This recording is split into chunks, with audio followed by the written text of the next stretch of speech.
In the first 3 centuries, the great question that was finally addressed and resolved at Nicaea and Chalcedon was, who is Jesus Christ? At Trent, and in that era, the question is, what is the relationship between Christ and the church? What is the church? Now, the question of the day is, what does it mean to be human? Yes.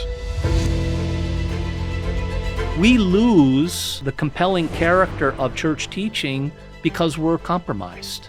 Because we've decided divorce is a good, and we've decided contraception is a good. And now what we've done is we've cut out the rational ground underneath us to be able to explain why homosexuality, in the sense of the actions, is contrary to the human good. How much of this is, for lack of a better phrase, nature or nurture? Yeah. Let's go to the Catechism of the Catholic Church, yes. which in this section introduces a very helpful phrase. This is a psychological genesis. Psychological genesis. It's not ontological. It's not in the being of the person, which those who say, I'm born that way or God made me that way, are claiming, by the way, and without any authority. How do they know that? When people have done what the world has told them to do, and their lives are spent in a wreck and they've crashed and no one else is around, the people who are going to reach out and take care of them are Christians. Yes. We can't undo the damage done, but we can help you find meaning and purpose in suffering, and we can help you find your way back to the Lord. The gospel is pretty plain in this sense. Don't sin because sin is harmful, but if you do sin, there's a way back.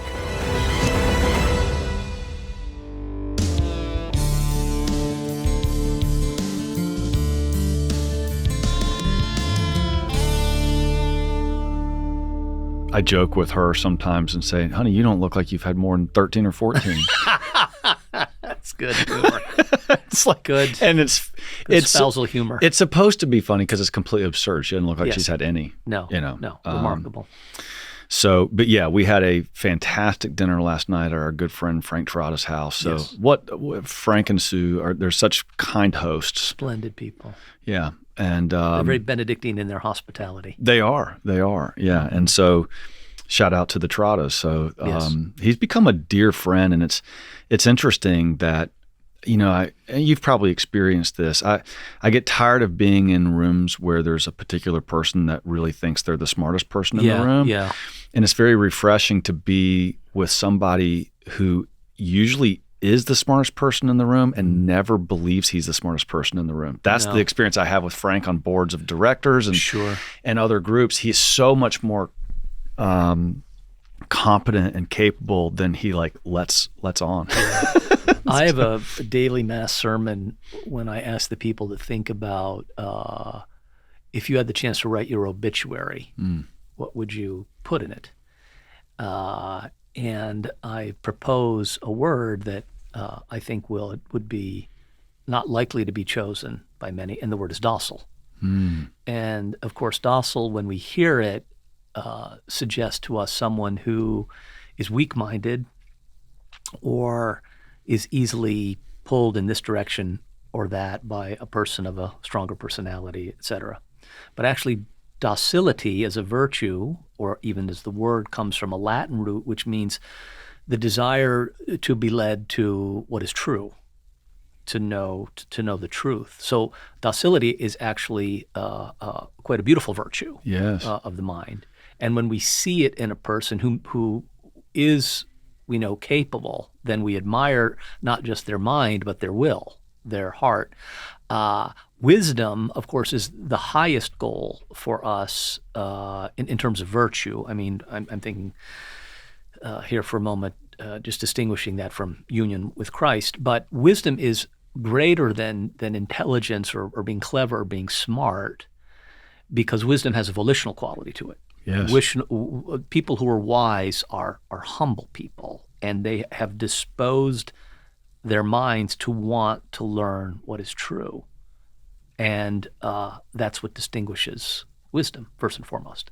Yeah, outstanding. So when you were talking about docility, I was hearing something very similar to meekness. You know, there's a meekness there. Sounds like first cousins. But what I was going to remember right before we started rolling, I said, I want to show you something before you leave the building. And what that is we're typesetting right now my new book entitled The Meekness and Humility of Jesus Christ. and the first paragraph of the introduction references you. Mm-hmm. Oh. And do you have any memory why? I don't know. Because I wouldn't expect you to. A couple years ago, we were talking on the phone. I remember exactly where I was. I was walking around my front yard because I have to walk 100 yards away from my house so I can hear anyone on the phone because I live in a daycare. But I'm walking down in my yard, and I don't even remember what we were talking about. But you said, Conor, Christ only said, "Learn of me" once. Yeah. And it's when he said, "Learn of me, for I am meek and humble of heart." And just that simple point. So I say, a friend of mine, Father Paul Chak, told me one time that Christ only said this once. Mm-hmm. And I said, and that set my mind ablaze. And so that led me to writing an entire book. Oh, my goodness. So you're in the first line. So thank you for that. Well, of course, it's not a unique observation to me, and I get it from one of my mentors, the great Father Edward Lean. But if we think about our Lord's pedagogy, and of course his entire life is a teaching, both in terms of his witness and his words, we're looking for something that is an organizing spiritual principle for us to understand better the mind and heart of Christ. And the fact that there is only one occasion in the gospel where he explicitly turns the arrows in this direction so that later the apostles will not forget.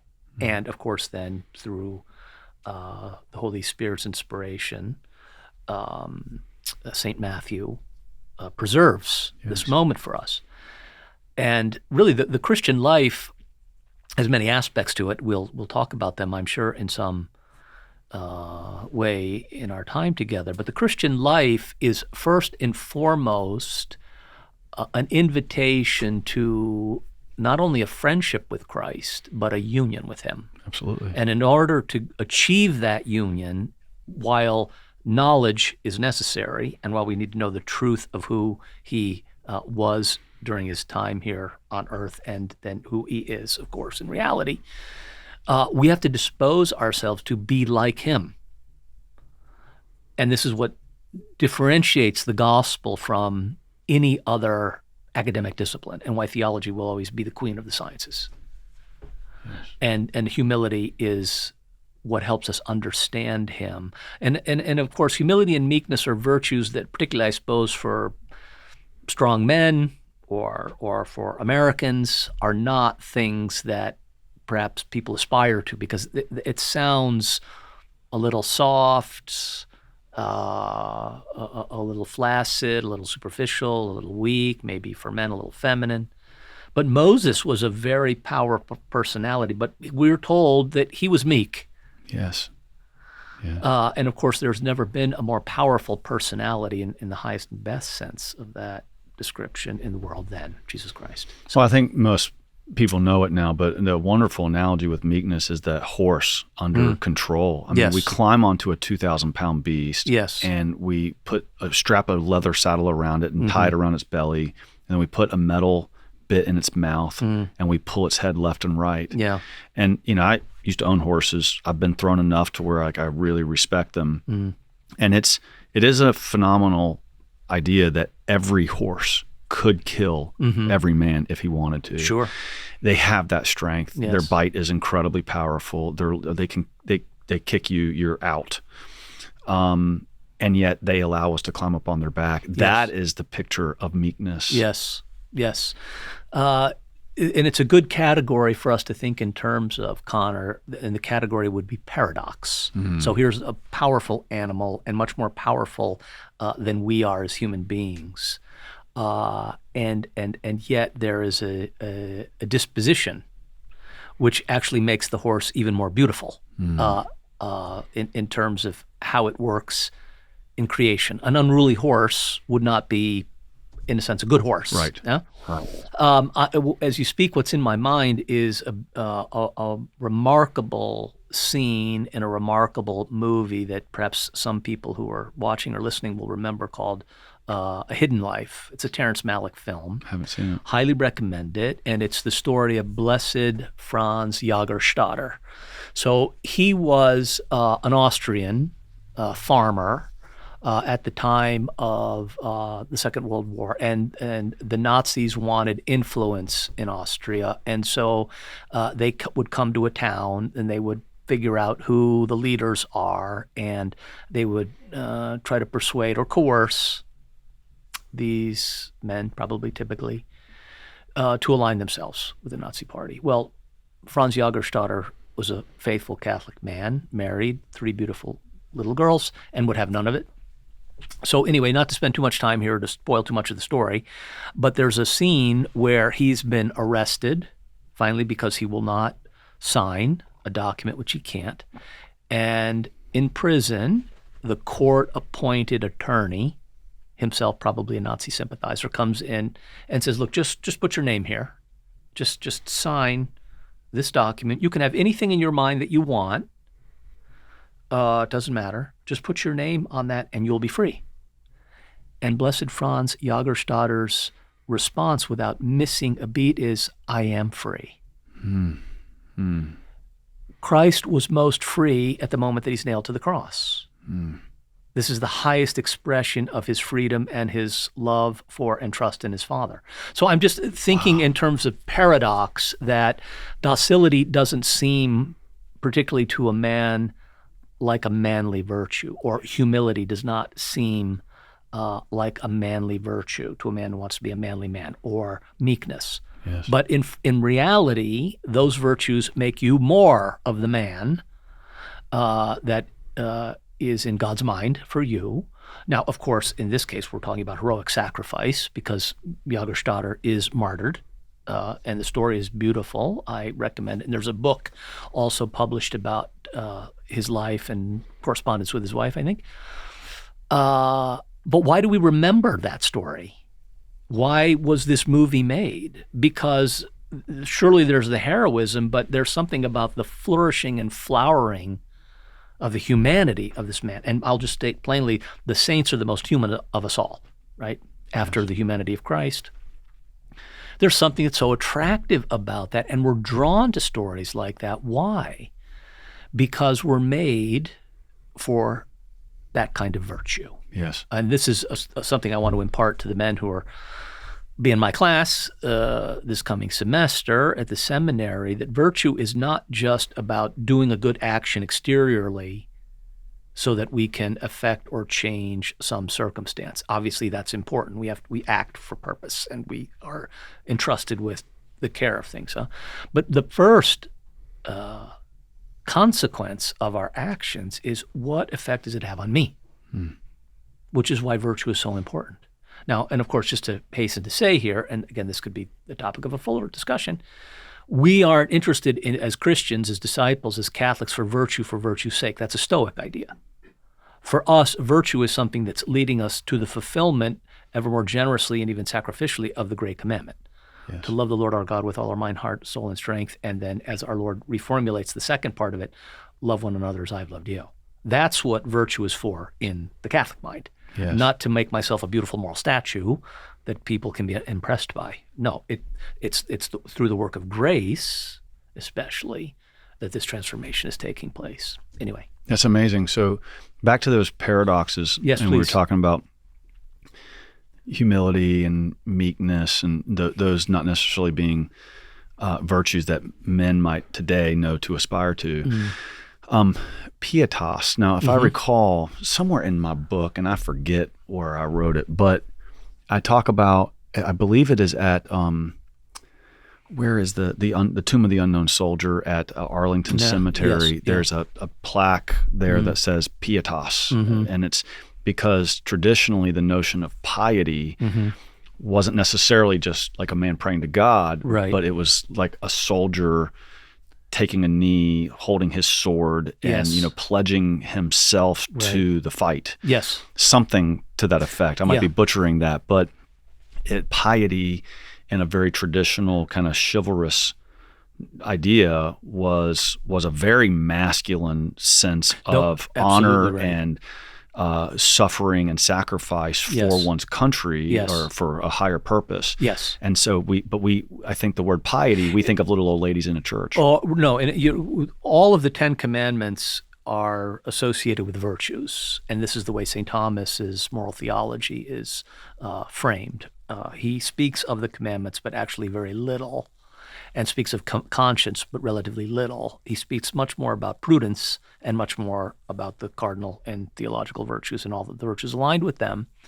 So the virtue of the fourth commandment is pietas, and of course, everybody remembers it's in some ways the parent's favorite commandment, even though it works in both directions, right? Children to parents and parents to children. Honor your father and your mother, and you will have long life. Is that why the statue is called the pietas? And yes, the pietas. Yes, of the Blessed Mother holding Jesus. Yes, the pietà. The pietà. Yes, that's the pietà. Right. First thing you see on the right side when you walk into when you walk into St. But Peter's. is that why he named it that? Is because it's like the fourth commandment, like it's the relationship between parent and child? I don't know. I had never thought in those terms, but he was criticized. And we'll come back to the other, but because this is a rich back and forth. He was criticized, Michelangelo was, for that piece of art. It's the only one he ever signed of all of his works. And he was criticized because he was told the face of the Blessed Virgin Mary is too young, given the age that Jesus died. And he said, my mother died when I was very young. He was 6 or 8 years old. He was a young man. My mother died when she was 6 or 8 years old, and this is how I remember her. That's perfect. So there is a piety in that. Yeah. So pietas. The problem is the translation in English. For us, even as desiring to be faithful disciples and Catholics, piety we'll think in terms of Eucharistic piety or Marian piety.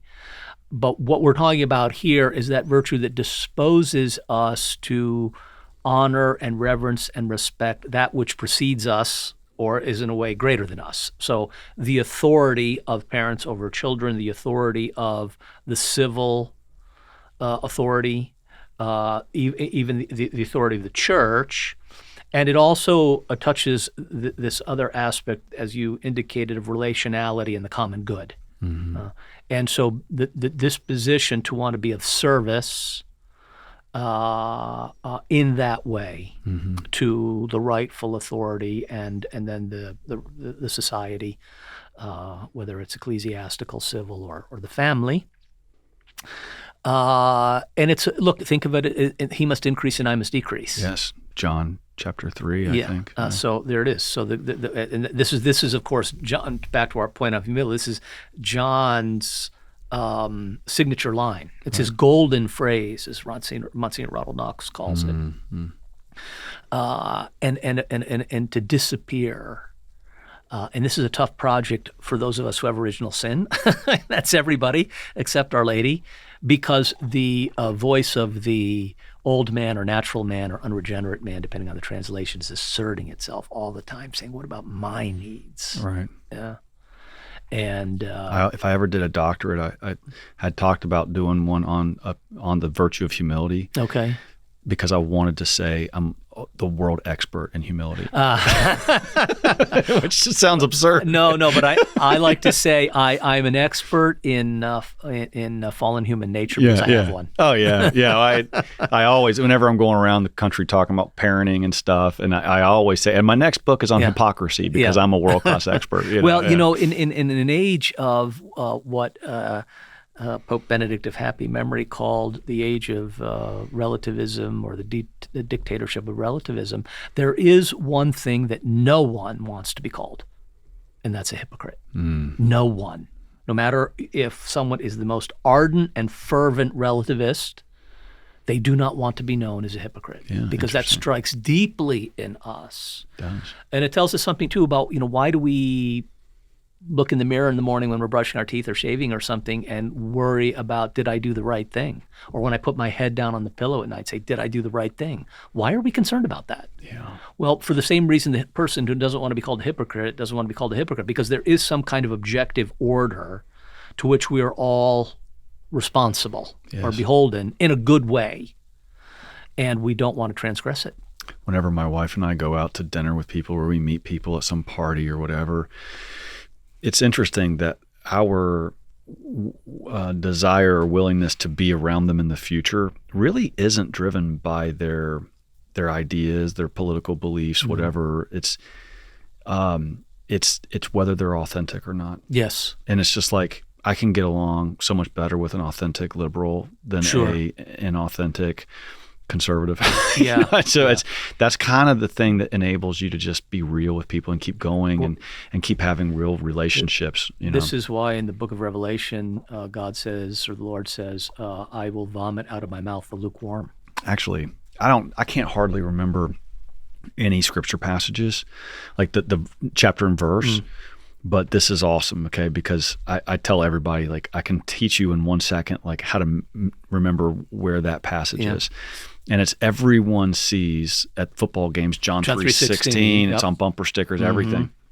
But I say, look, just change John 3:16 to Revelation 3:16. Revelation 3:16 is, I vomit the lukewarm from my mouth. All right. Well, now I'm not going to forget that. It's easy to remember. Okay. Isn't that interesting? Because of John 3:16. Well, superficiality, sentimentality,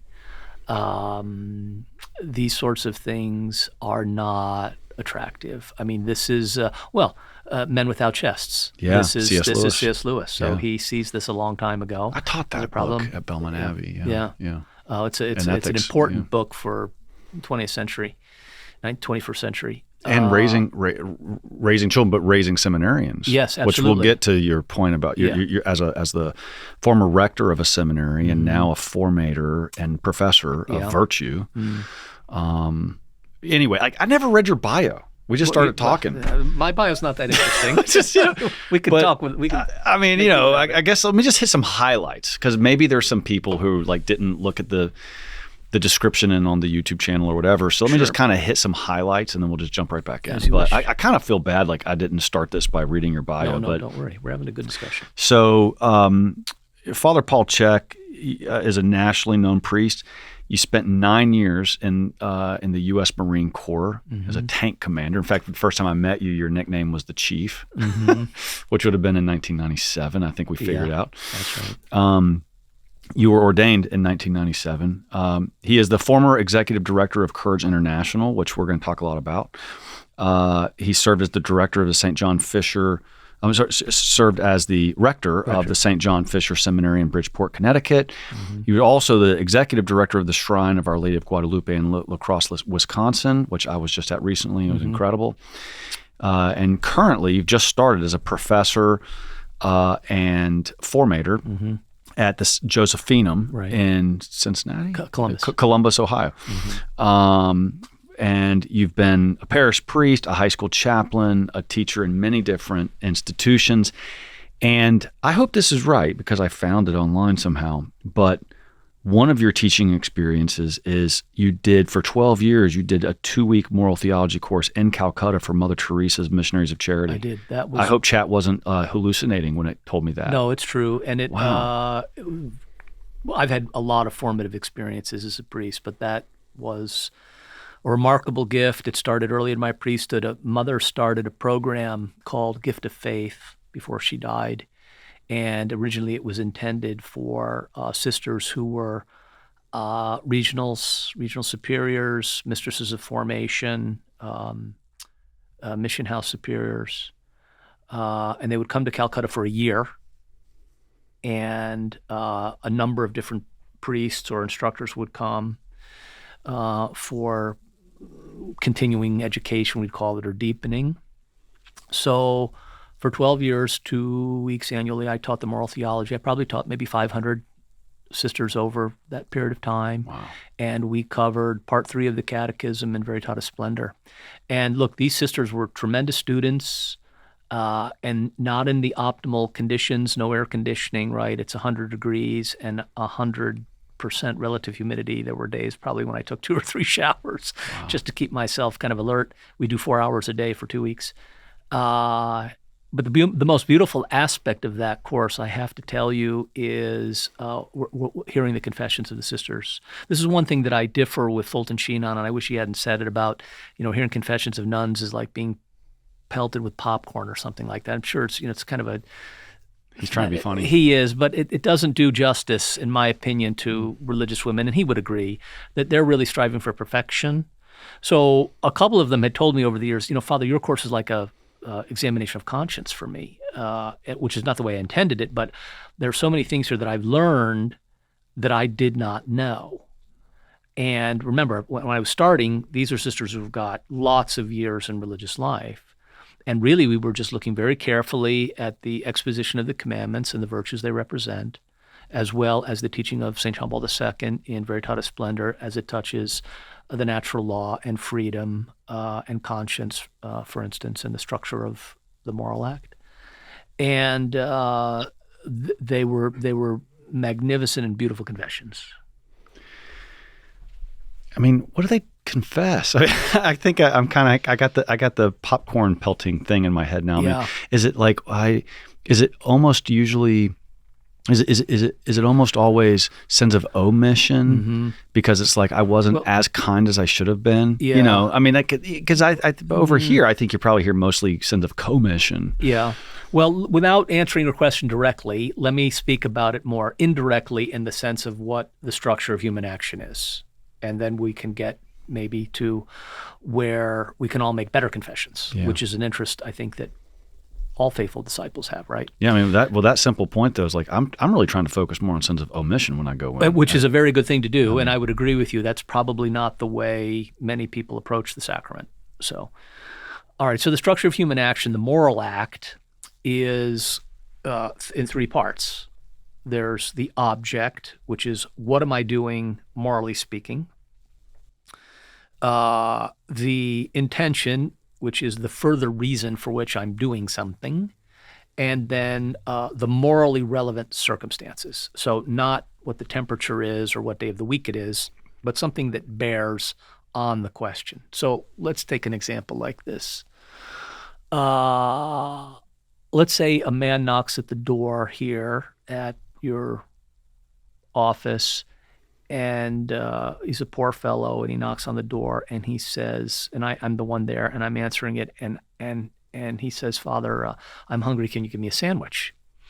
And I say, well, as a matter of fact, we have plenty of sandwiches here, and I'd be very happy to give you one. So I go over there to the tray, and I get some sandwiches, pack them up, and hand them to the fellow. And he's on his way. Now, that just describes what I did, but it doesn't describe yet why I did it. That's hidden in my mind. Now, let's say in the best of intentions, I'm thinking of Mother Teresa, you did it to me, the gospel on 5 fingers, and I'm thinking, okay, here's an opportunity for me to serve Christ in the distressing disguise of the poorest of the poor, as the MCs would say. And let me do this, and then let me do it in a way, now I'm thinking about morally relevant circumstances, in a way that Christ himself would do it, warmly, personally, what's your name, who are you, this kind of thing. Okay. Now let's say it's not the best of days, and I am doing something not because I'm trying to live the gospel on 5 fingers, but because you're watching me, and I want you to think, boy, that father, he's such a charitable guy. Mm-hmm. Now, to the degree that I'm thinking that, I am spoiling the action, morally speaking, for me. And this makes a good point about virtue that I want to impress upon the men in my class, which I think they'll already understand, but to see it. The man gets his sandwich in the second case. So from the external perspective, his circumstance, his situation is improved. He was hungry, he needed some food, he's gotten some nutrition. From my circumstance, though, I am in some degree acting out of vanity.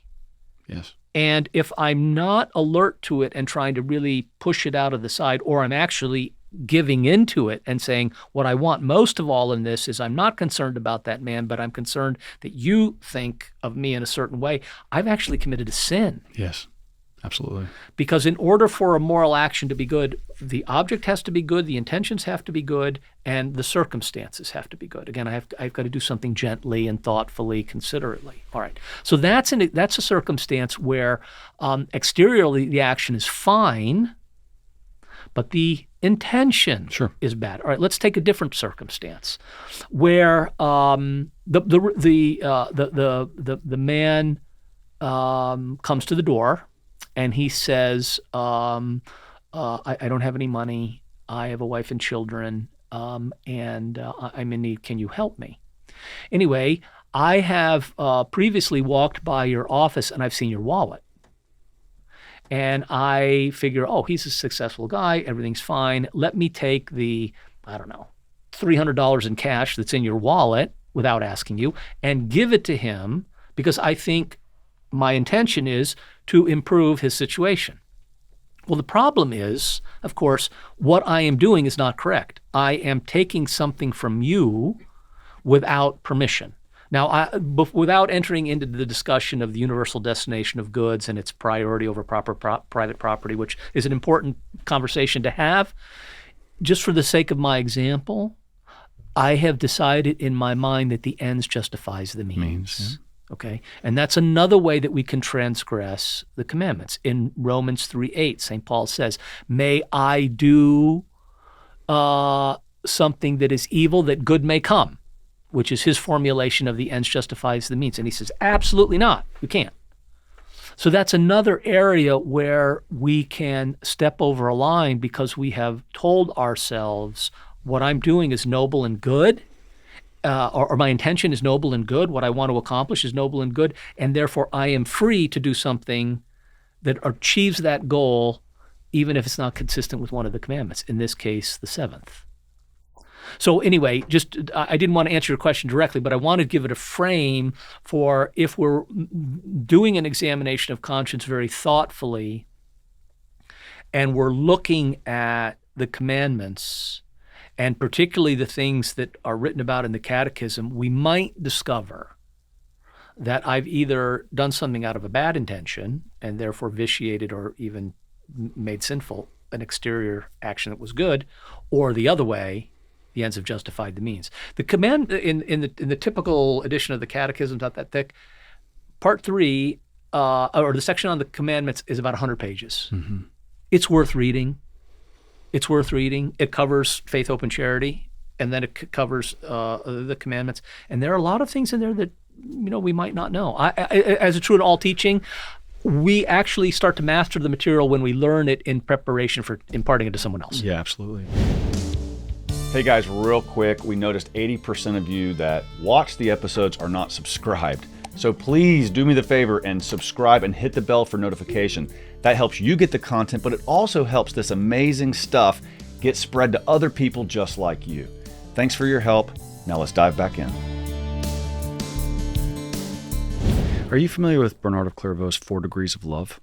No. All right, can I tell? But I should be. Let me tell you a little bit about it. Okay, I'd like to know them, please. And it fits with this hypothetical situation of somebody who's really seeking perfection, and I would suspect the kinds of things they end up confessing. Right. Talking about what is the real intentionality of them performing an objectively good act. Yes. Bernard's first stage of love, degree of love, is loving yourself for the sake of yourself. Okay. And he emphasizes that that's only natural. That's only natural. You want water when you're thirsty. There's just no way around that.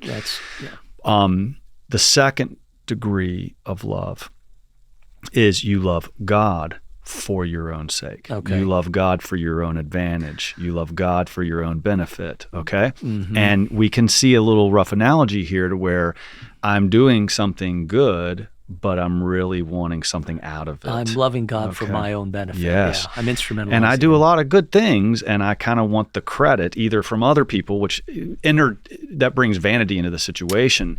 But it also, you can even do it kind of because I want to go to heaven, or I want, there can be some kind, or I want to be a holy person. There's just the emphasis is on me. It's more covenant. It's more contract than covenant. Yeah, oh, that's nice. I like that. More contract than covenant. So then the third degree of love, which you could probably guess is one loves God for the sake of God. Yes.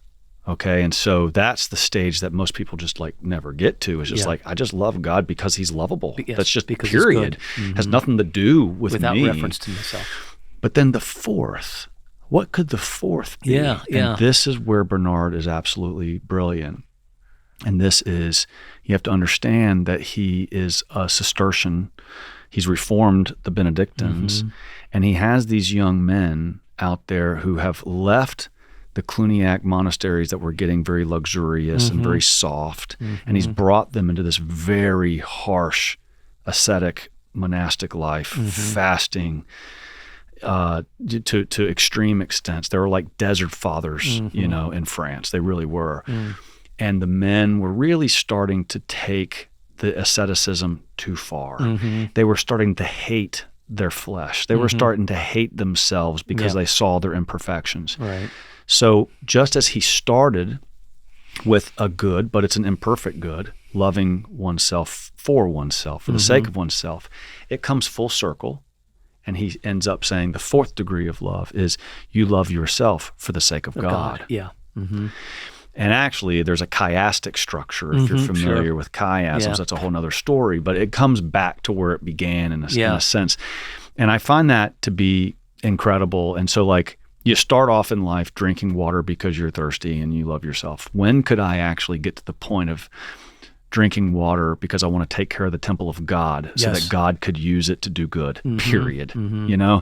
And I can see people who reach high levels of sanctity. I think probably many of those sisters who have given themselves to a radical form of life, they're probably examining their conscience, maybe not using Bernard's framework, but the idea is the same. Is they're sitting there saying, what is my real intentionality here? Why am I taking care of others? Why am I even taking care of myself? How much of myself have I given to God? And why am I doing everything that I'm doing? And I think his 4 degrees of love encapsulates a lot of what we were just talking about. Yeah, no, it's very good. Of course, and just the sphere in which all of this takes place is God's wisdom and providential care for us, much of which we don't have access to, let's say, directly in this life. We see pieces of it, and perhaps through some infused grace, some knowledge, or through the lives of the saints, the tapestry becomes a little bit more clear. But the full vision of it, well, as my patron Paul says, here we see in a mirror dimly.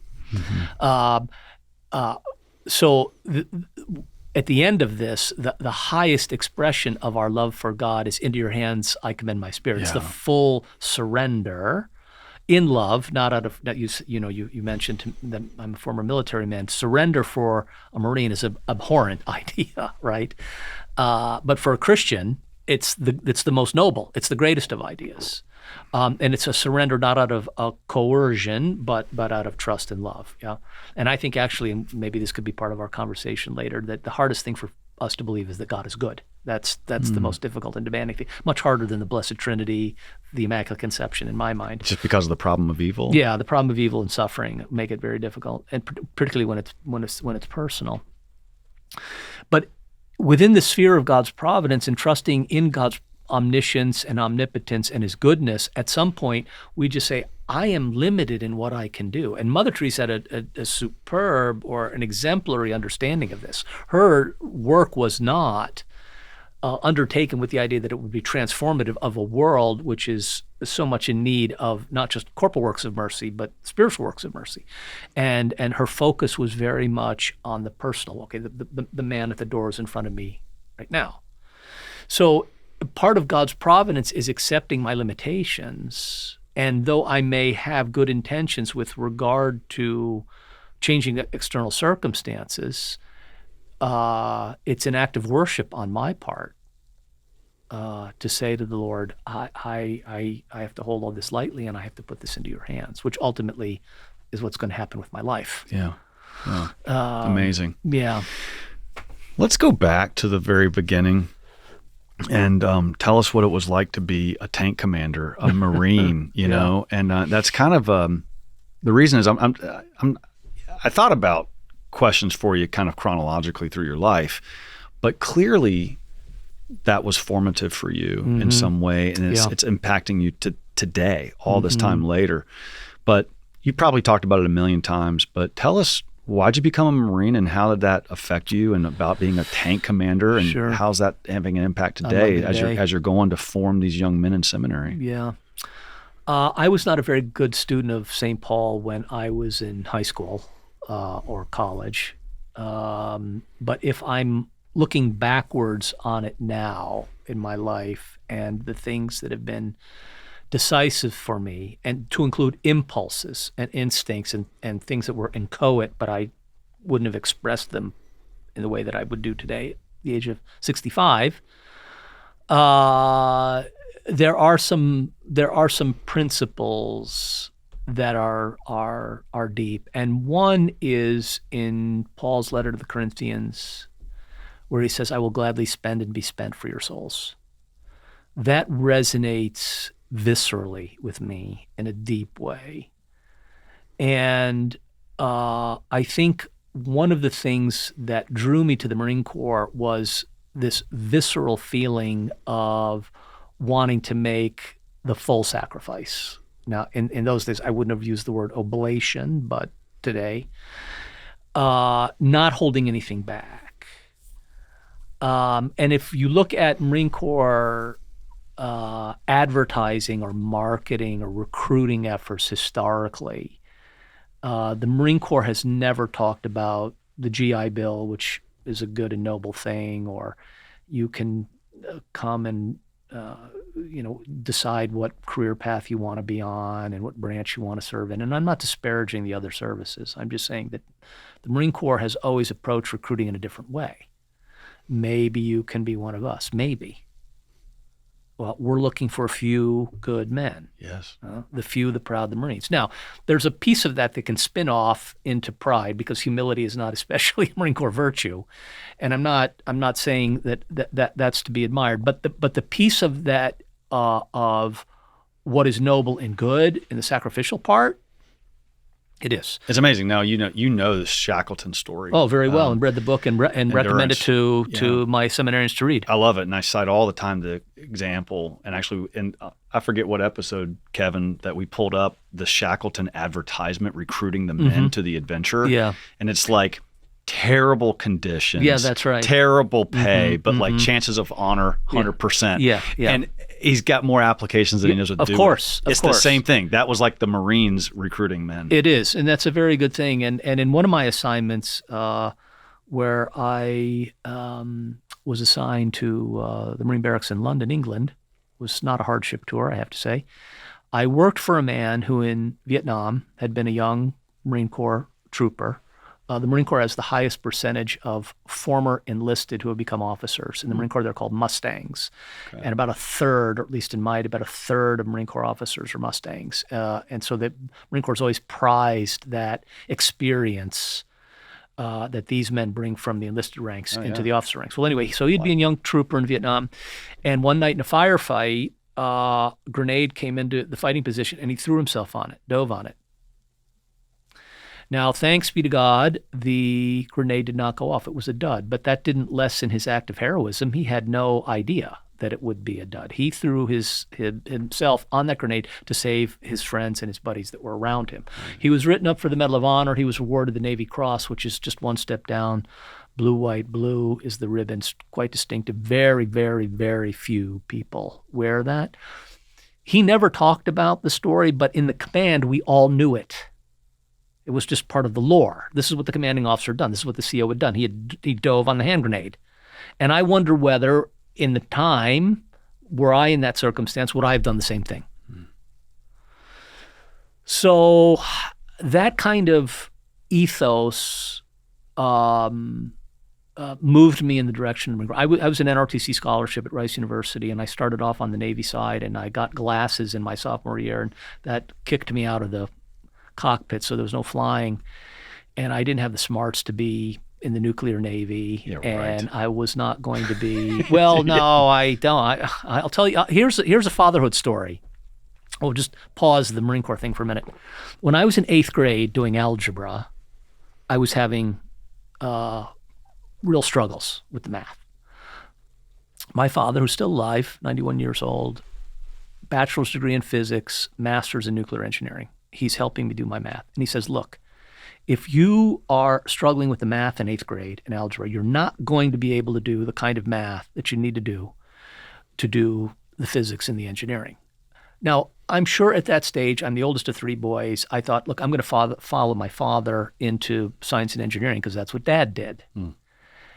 His words were a little hard to hear, I think, as I remember back on it, but they freed me. They liberated me. My strength and my gifts, such that I have them, or dispositions, were not in math and science. So you said, I'm going to go be a Thomistic moral theologian. Well, no. Is that what you said? No, Eighth grade? I did not do that. I did not do that. No, look, I joined the high school newspaper, and in my senior year, I was the editor of the high school newspaper, and in college, I was a history and political science major, but my strength was in liberal arts. Yeah. And so he did me a real service. He saw something in me. Yes. That was a help. So anyway, back to my story. And I knew I would be seasick if I was in what's traditionally called the Black Shoe Navy, right? The cruisers and the destroyers and the frigates. So I said, okay, I'm going to try the Marines. In my era in NROTC, the sophomore experience in the summer was you saw all 4 branches of the service for a week. It was like the recruiting within the recruiting. So naval aviation, surface Navy, submarine Navy, and Marines. What I remember about the Marine Corps week, which was in Little Creek in outside of Norfolk, was the challenge of it. They treated us almost like we were in boot camp, but we repelled. We were in the firing range. We did an amphibious assault. We did a lot of fun stuff that was challenging and demanding. And as a young midshipman, I had officer club privileges, as midshipmen do. And at the week before and the week after, I was in the officers club, and I sat just providentially next to a Marine Corps colonel who was the professor of naval science at VMI. And he just struck me as a real Southern gentleman, and he had been a tank commander in Vietnam. I remember him very clearly, Colonel John Gary. And I was telling him, I'm thinking about being a Marine option and so on. And just his demeanor, his example, some of the stories he told me left a big influence on me. So I went back to Rice at the beginning of my junior year, declared Marine option. And it was one of those pivotal moments. And here, there are many things about it, but let's just to maybe preserve some time.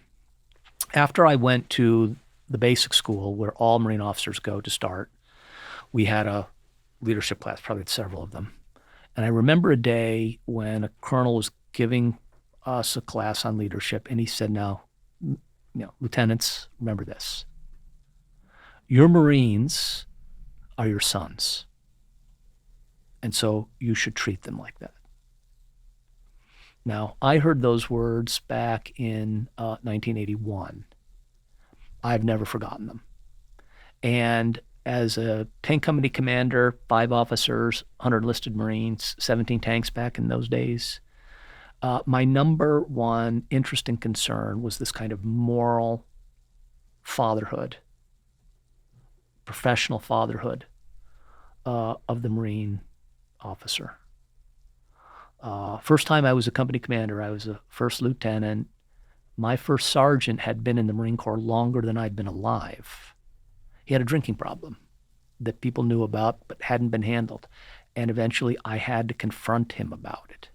Okay, so I'm 24 years old. He's 36 years in the Marine Corps. And I have to bring him in my office and sit him down. We have to have this conversation. A lot of growth happens in a moment like that for a man. Yes. And thankfully, he received it very well. It was tough to hear, but he respected me and he told me, sir, I know this was hard for you to do, but thank you. That was a school of fatherhood for me. And you know from your studies of St. Thomas that Thomas says that grace takes what's in nature and elevates it or perfects it. Perfects it, yeah. Mm-hmm. Yeah. Okay, so the moral fatherhood of the Marine, those days I wasn't thinking about the priesthood, was God preparing me, as I see it now, for the spiritual fatherhood of the priest. And so a lot of my heroes, obviously, especially before going into the seminary, were military men. But this is not just true of military men. The doctors who gathered around Louis Pasteur knew that his work and research was dangerous and they could die. But they wanted to do that because, again, this idea of the sacrifice and the full oblation, and this is a manly enterprise, that kind of stuff resonates. So that's where that came from. So you get out of the Marines, and then how do you decide to be a priest? Well, I didn't right away. I left the Marine Corps after 9 years because I knew that if I stayed for 10, I was halfway to the 20, and 20 is, where you get half your pension, and then you close a chapter and open a new one. I didn't want to kind of just concede or default. So I actually resigned right before Saddam Hussein had invaded Kuwait. Really? And had that happened earlier, I don't know what my life would have been, but I left in May and he invaded in August. So that whole chapter hadn't happened yet. That probably would have confused me or made things more difficult. Yes. Anyway, I went back to my home state of Connecticut and my home diocese of Bridgeport, and I took a job in the air freight industry. Were you thinking about priesthood yet? No. And I traded Marines for Teamsters. And I'll tell you, that was also formative and educational. And the lot I learned. I bet. And in the Northeast, Teamsters have maybe a different feel or character than other parts of the world. The two locals who provided our workforce were in federal trusteeship. But anyway, they respected me because I was a former military man, and I did get along with them well. But I worked second shift, and that in the second year, and that was great because I was out of sync with the rest of the world. You go in at 3, you come home at midnight or later. A lot of people have to support their families like that. So it gave me an alertness and sensitivity to the way many people have to be. But no, I was a lector in the local Catholic parish, not thinking about priesthood. And here's another moment I recall very clearly. I'm in the sacristy with the pastor. It's an anticipatory mass on a Saturday. And I'm looking at the lectionary because you don't want to get to the ambo and see those difficult Old Testament names like Shadrach, Meshach, and Abednego. Yeah. You want to encounter them in the sacristy before Mass. So I'm just kind of dutifully looking at the book, and he just walks up to me. I see him coming out of the corner of my eye here, apropos of nothing, and says, "I think you should consider whether you have a vocation to the priesthood." No preface, no prologue, no introduction, just boom. Yeah. Now, he had known me a little bit because I had been a lector in the parish for a short period of time. Anyway, I'm quite taken aback by that. I bet. I think I had a date that night. I was just not thinking in that way. And he could tell that I was a little startled. And he said, "Look, why don't we have lunch this week and we can talk about it?" And I thought, okay, I have a few days to try to come up with a good reason why it's not me. So we have lunch. And in the meantime, I'm thinking, what is my excuse? And I got in there and I said, "Look, Father, thank you for the invitation. Means a lot to me that you would ask me the question. But I come from a very good Catholic family, as you may know, and I've always wanted to have a family of my own." He didn't miss a beat there, and he said, "I know that about you, and if I didn't know that about you, I wouldn't have asked you." Yeah, exactly. Everything dissolved, done. There's no more objection. So that was around Memorial Day. By Labor Day, I was in the seminary. It happened very quickly. Intellectually, I went along with very easily. Volitionally, not so much.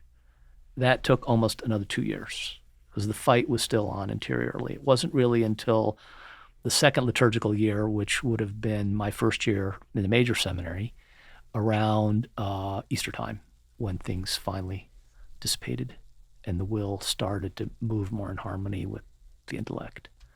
So yeah, that's how it started. It was a very personal invitation.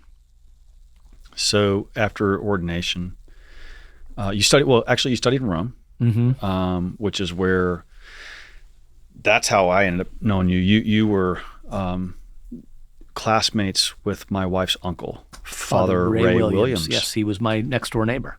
At the NAC? At the NAC, Northern College, yeah. So, and was Father Paul Scalia in your class? He was too? Also on the same floor. He was 2 doors down to the left. Wow. So he's a class ahead of us, but he lived on the same floor. Yeah. Pretty good group of guys. So, oh, there are many, many, many good men there. So, so you get ordained in 1997. Yes. What's your first assignment? First year assignment is finishing my licentiate in Rome. So I spend my first year in Rome working on a very unpopular topic, which years ago I brought to your dad to talk about the possibility of having published. It's a look at Ephesians 5, which is the epistle for every nuptial mass prior to the revision of the liturgy, and now, of course, in the traditional form, of which I've said at least half a dozen of those masses. And it was a look at St. Paul's understanding or writing about the husband as the head of the family according to magisterial teaching. So looking at it a little bit from the scriptural point of view and the Christological frame that he gives it, but really looking at it from the standpoint of magisterial teaching, as well as the writings of the saints, Thomas and others, and then what we would call approved authors. Mm-hmm. That was not a very popular topic. Probably still isn't in a lot of quarters now. But I had to stay. The licentiate program was 2 years, so I was finishing that up. My bishop had sent me to Rome with the idea that one day I would be teaching, so I was finishing up the professional degree. Yeah. But even that whole subject of Ephesians 5, like it fits into this thread that runs through your life, all of your ministries, your priesthood, your teaching, you're being a rector, you're being a formator in seminary, a tank commander. It's the continuation of this thread of authentic masculinity, but wrapped in true pastoralship and fatherhood. What was the three things you said last night? Strong, loving, and wise. Yes. Is that St. Paul? Paul to Timothy in one translation. He's describing, as I read it, the qualities he wants to find in his spiritual son. And particularly because Timothy is a man, and later, of course, he will be a bishop, a priest and a bishop. Strong, loving and wise. Right. So my thought there would be that if we're looking at authentic masculinity, all three of those notes, if we want to call them that, have to be hit consistently and clearly in the life of the man. So strength is discipline, self-possession, sacrifice, holding the bar high, if you want, making the full oblation, and obviously a certain kind of leadership. Loving is an understanding of human weakness and that we're fallen creatures and the need for grace, obviously. So we're going to avoid Pelagianism. So there's mercifulness. Benevolencia is willing the good of the other. An authentic Christian compassion, which is not sentimentality, but suffering with and for someone else. And then wisdom. We talked about it earlier, how it has the volitional quality, the docility to truth. And you look at it this way, Benedict's great line, we don't possess the truth possesses us. All right, so I'm going to take a risk here and sounding dumb, but I see an analogy there between the three stages of the interior life. Okay. Strength, you talked about discipline. There's a purgative. The purgative side of it, yeah. And then love, the way you described love was like an understanding, a merciful understanding. This is illuminative, like understanding God's creation, understanding how God works in this world. Okay. There's a loving, that's the loving component of that. And then wisdom, you just said, it's unitive because God is... I like that interpretation. Good for you. And I will now record that. Well, and it goes something well with another Pauline principle that we can talk about here. So in my days as the seminary rector, and it was a certain sadness, I was the sixth rector of the seminary that I had been in years ago for a year before I went to Rome. But then I was the last rector because the bishop decided, it's a prudential judgment that belonged to him, that we didn't have enough vocations. But I had three principles for the man. The first one comes from Ignatius, sentire cum ecclesia. So the verb sentire is not just the intellectual understanding of the church or to be intellectually with the church, but it's more the fullness of the being is aligned with or resonating with the church. So mind, heart, everything. It resonates with the church. That's the first thing for us. Almost like harmony? Yeah, it's a harmony, exactly. Harmonizing with the church. The being, my personhood is harmonized with the church. That's first. So what's the Latin phrase there? Sentire. Is it? I thought sentire was like feel, to feel. Well, there is a feeling, but what I'm saying, it can sometimes also be translated as kind of a knowledge or knowing or understanding. But what I'm suggesting it has a richer, well, not a richer, a fuller connotation. So it's either not just feeling or thinking, but it's feeling and thinking. Encountering experience. Yeah, right. In its fullness sense. Okay, so that's first. Because to have an ecclesial mind has got to be everything to a Catholic. Yes. We have to have the mens ecclesia, and Paul's phrase elsewhere is we have the mind of Christ. Yes. The way to have the mind of Christ is to have the mind of the church, right? Yes. So that's first. Secondly is Galatians 2:20, and this is the point that I wanted to come to. My third point was just learning how to order the goods, which is another 3-hour conversation about prudential judgment. It's so important. But the second one here. So when we think about the goal of the Christian life, sanctity and salvation, and then the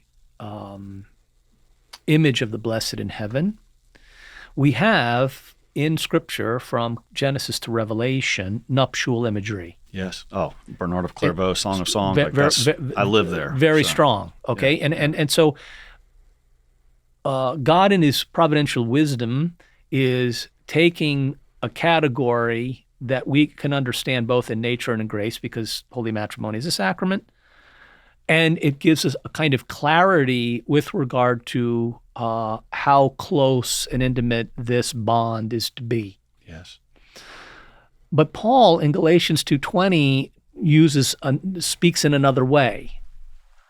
He says, I've been crucified with Christ, and the life I live is not my own, but Christ lives in me. Mm-hmm.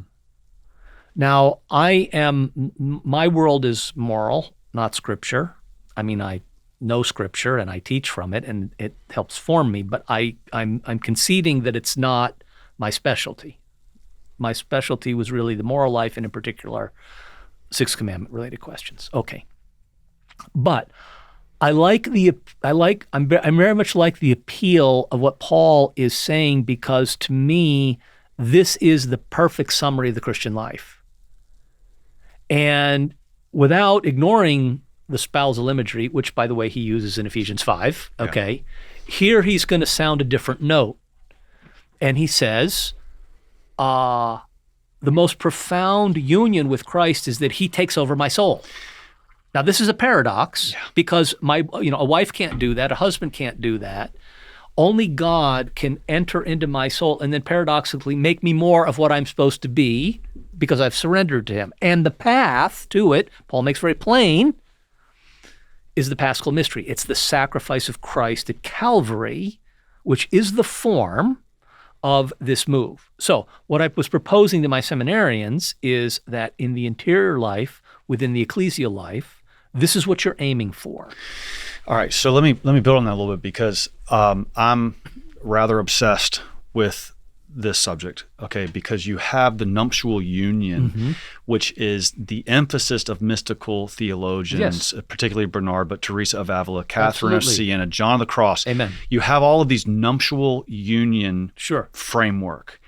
That's the West. Father, in the East, they don't talk like that so much. They talk about theosis. And divinization. Divinization, I think, is the word actually that I think Aquinas even uses deification or something to some extent. But the theosis, which is becoming godlike. So Athanasius says, God became man so I can become God. Okay. And so what you're talking about here in Galatians is it's getting to that point. And I've always wanted to really go deeper, and I've read the Eastern Fathers, particularly Maximus the Confessor, and who writes about the humanity of Christ and its importance for our salvation. Right? Yes, Christ is fully human. Yes, and so I've always, I think these are two sides of the same coin. Where what is holiness at its core, and you have Western saints who focus on the nuptial relationship with Christ, and you have which the is in Easterns Scripture, who focus on becoming Christ. Yes. It's different, but it's similar. There's a dissertation in there. Oh, I think so. Because, and there actually I know of someone who wrote one on that very topic, which I have not read yet, but I want to, because I was considering doing that very topic. But I'm fascinated with that dynamic because it's so close and yet very different. They are. And as I think you're right to say, it's a kind of different emphasis in order for us to arrive at the same conclusion. In my personal story, the first vocation poster that I saw as a would-be seminarian was God became man so that man could become God. Yeah. And it's attributed to Athanasius, but also Augustine. Oh, good. And I stopped and I looked at that and I thought, that strikes me as blasphemous. Right. Right. I have never heard anything like that before, and how could that possibly be? Now, that I wasn't even a neophyte, so here I am. Your trying instincts to think, were right, though. Well, I'm trying to think about something. This can't be. Well, I granted it because I figured, okay, Augustine's a great saint, and he obviously knows a lot more about this matter than I do, so I'm happy to follow. But it was discordant because it just is startling. Yes. But now, of course, well, I'm still a novice in the school of eternity. I'm quite happy to tell you because it's true. But now I see what it is that Athanasius and Augustine are formulating with regard to what Christ himself tells the apostles in the farewell discourse. He says to them, it's better that I leave you. It is better that I leave you, because if I don't leave you, the Paraclete doesn't come. Mm-hmm. Now, let's try to put ourselves in the mindset of men who had not yet known Pentecost, to try to understand how they heard that. They could not have possibly thought that the category of friendship could be improved upon. Yes. So here they are walking with Christ and eating with him and being sent out on a mission with him and having been close to him, obviously being loved by him, but being corrected by him and so on. And he says, no longer do I call you slaves or servants, but I call you my friends. And now he's saying, if you really love, and he doubles down. He says, no, if you love me, if you really love me, then you want me to go to the Father. Yeah. So this is to your ascent, your 4 steps of charity. Now, on the other side of Pentecost, with the sending of the Holy Spirit, they are able to grasp what they're being told. What Christ is telling them is there's going to be a closer bond with me because of the Holy Spirit. Which is interesting because it doesn't sound very nuptial for one of the partners to take off. It doesn't. But if he has to leave so that you can become Christ-like, yes, through the embodiment of the Holy Spirit, amen, then it actually kind of leans more towards that theosis kind of side of things. It does. It's an interest. I don't have the language for it, but I see it. Okay. I see it. Of course, the resignation of Benedict is still kind of fresh in our minds, and we may never be able to puzzle it out. But there were some things that, in particular, that had been on my list for him. Who am I to say that? Before he left office, that he would have done, and one of them was to restore the octave of Pentecost.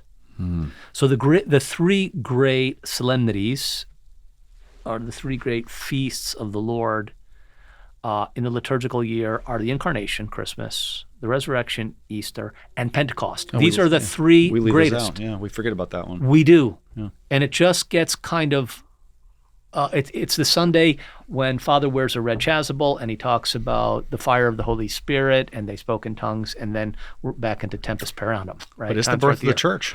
It is the birth of the church, but it's the completion of the Paschal mystery. I see. Okay, that's the point. Yes, that's the point. Yeah, it's the completion of the Paschal mystery, and we don't hear which that. Is which finalizes and fulfills the work of the Incarnation. Yes. And it is because of that now that what Paul writes in Galatians 2:20, I've been crucified with Christ, and the life I live is not my own, but Christ lives in me.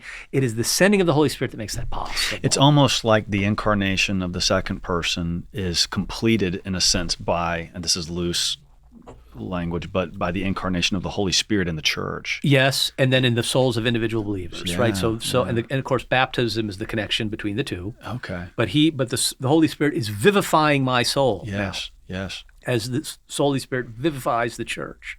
And the thing that connects me to the church is baptism. That's amazing. Yeah, that's really good. And we can talk more about that off air, because I have really been studying this nuptial union versus the theosis in a sense. It's not verse, but it's like how do you comprehend the divinization of the holy of the human person through the Holy Spirit, given the Paschal mystery. It's incredible. Yeah, that's really incredible. Wow. Hey guys, real quick, I know you're enjoying this podcast, but there's somebody else out there that might really need it as well. So please take a second and think, family, friends, who is it that needs this particular content today? take a second and send it to them. It's a great work of evangelization. Now back to the episode.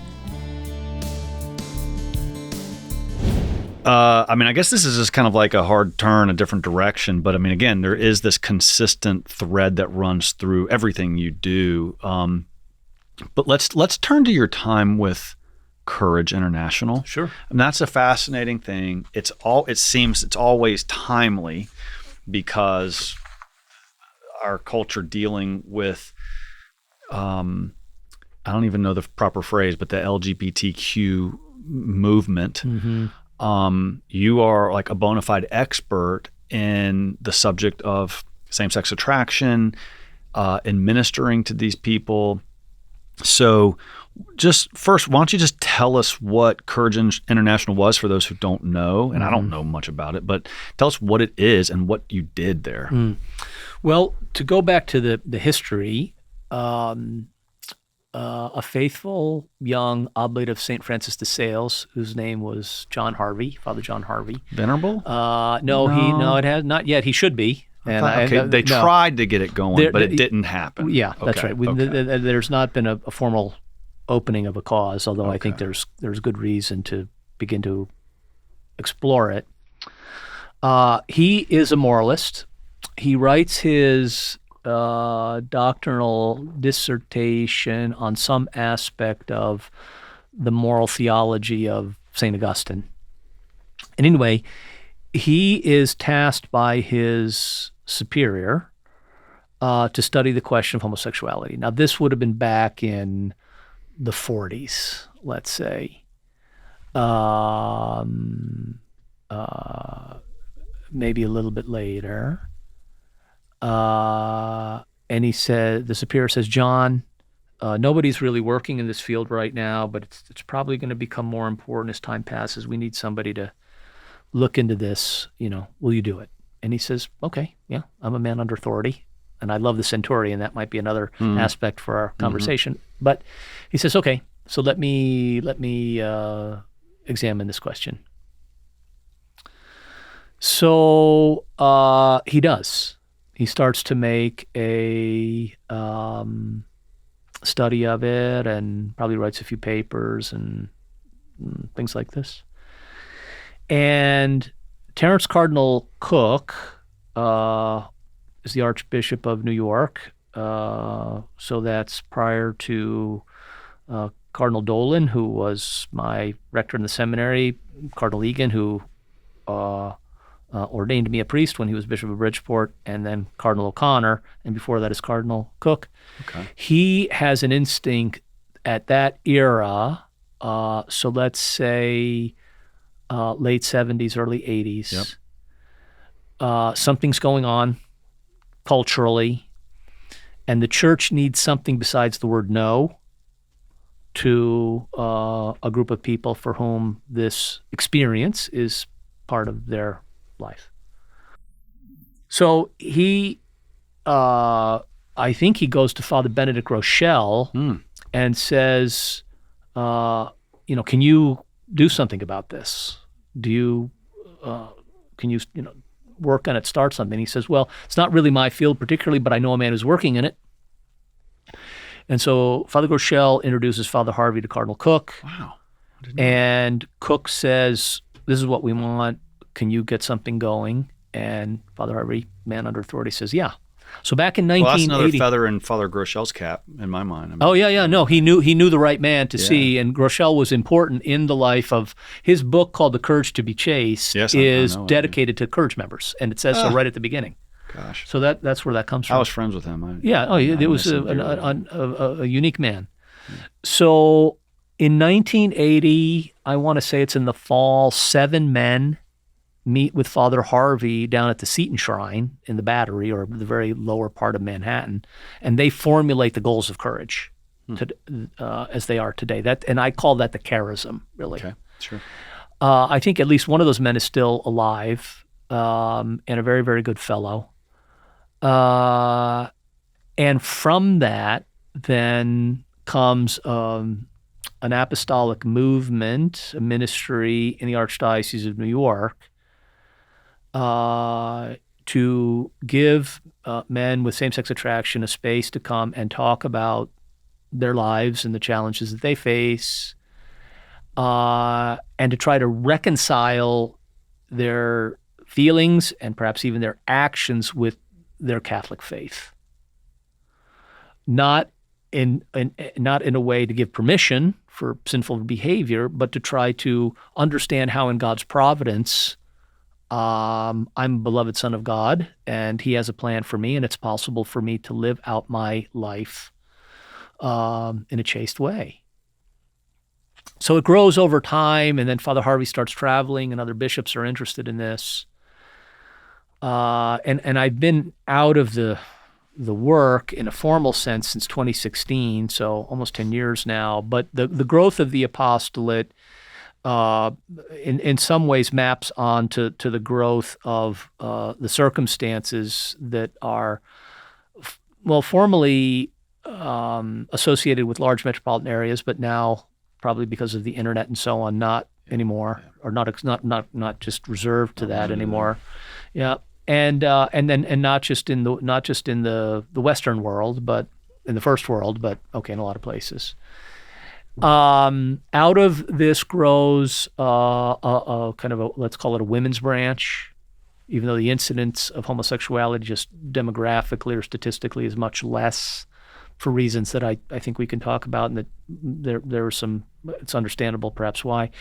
And then what I would just say by way of shorthand, Courage is Al-Anon, called Encourage, which is often for parents, but otherwise family members of those, who are typically kind of living the homosexual life in the sense of, partners and all of this. Yep.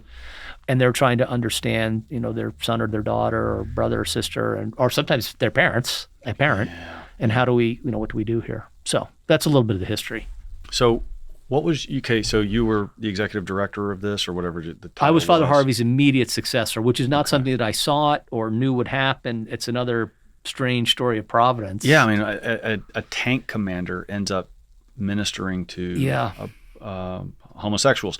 Now, one thing that we can talk about, maybe it's out of order right now, but whether you like calling people homosexual or not. No, I wouldn't. Yeah. So people with same-sex attraction. Right, or homosexual tendencies or inclinations. Right, and we'll talk about why the vocabulary is important. Vocabulary is important. Sure. And I didn't even, until preparing for this and reading your articles, I didn't really get it. And now I see it, but we'll get there. Okay. What was your job like? I mean, what were you doing? Meeting with people? Yeah. And tell me like a typical day, and how people came to you, and what your conversations were like.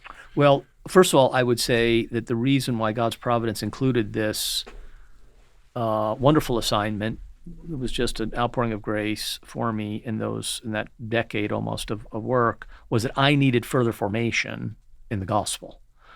I had reasonably good intellectual formation in anthropology and morality and how we're supposed to live, and particularly with regard to the virtue of chastity. But I didn't have a face on the question. I mean, I knew that this existed, but it was not really part of my experience to know people. Mm-hmm. And there was a time in the church when this was considered kind of a moral leprosy. Yes. And faithful Catholics would want to say, we can't, and that really was not a good response. And there might have been some of that in me until the Lord said, no, you need to understand that these are part of my flock. And this is how that happened. I was working as a parochial vicar in a downtown parish in the largest city in my diocese. And one day, minding my own business, I got a letter in the mail. Dear Father Check, greetings in Christ. We don't have a Courage chapter in our diocese. I'd be very grateful if you started one. Sincerely yours, your bishop. That was it. No introduction. Whoa. Here's the letter. All right, man under authority. Let me go down to New York and meet Father Harvey and find out what this is about. So I actually start the work as a chaplain in my diocese for a few years anyway,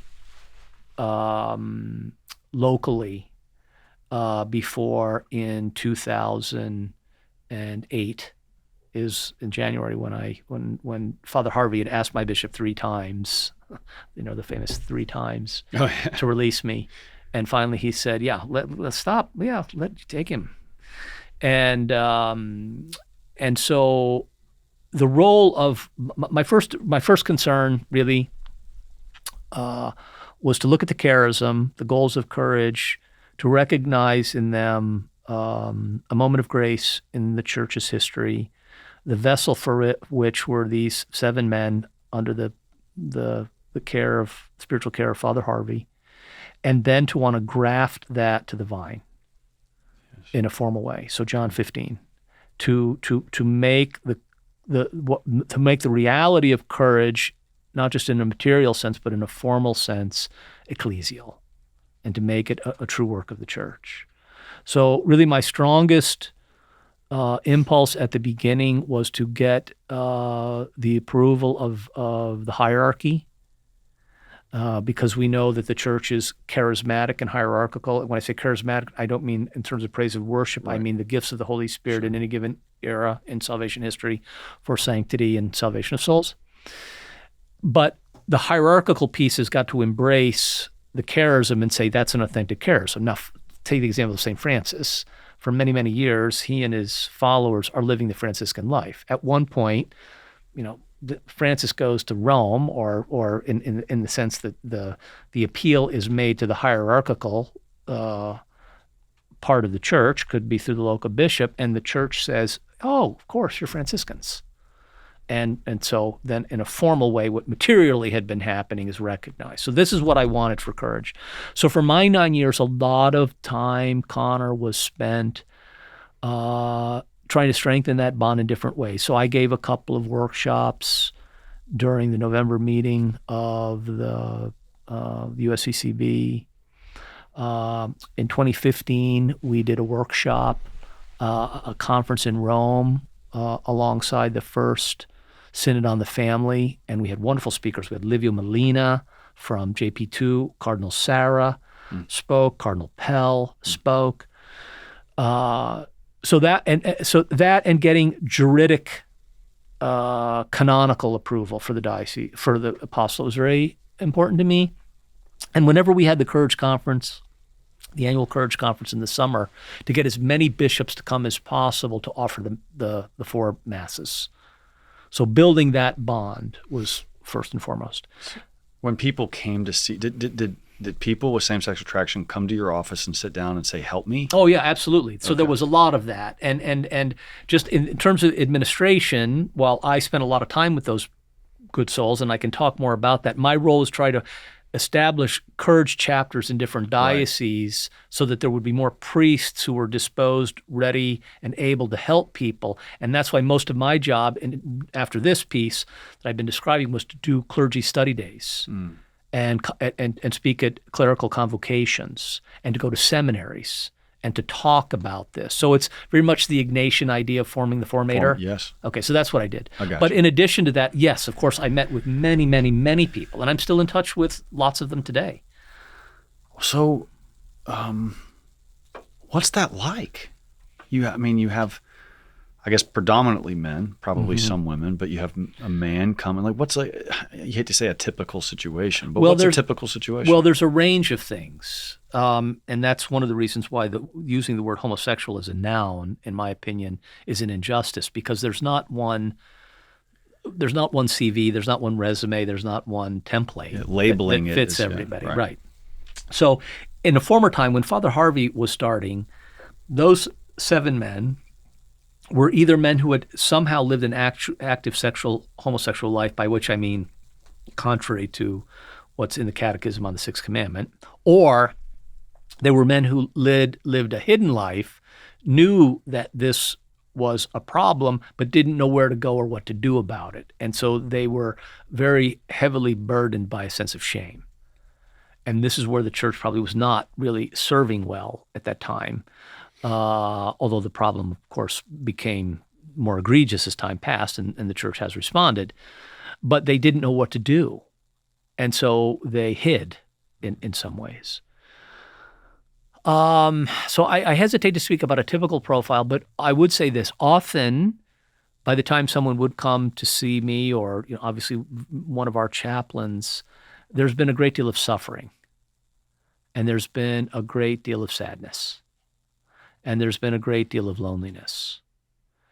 And there are also often other attendant problems. And this we know from good psychological data and research, which indicates that substance abuse or sexual abuse have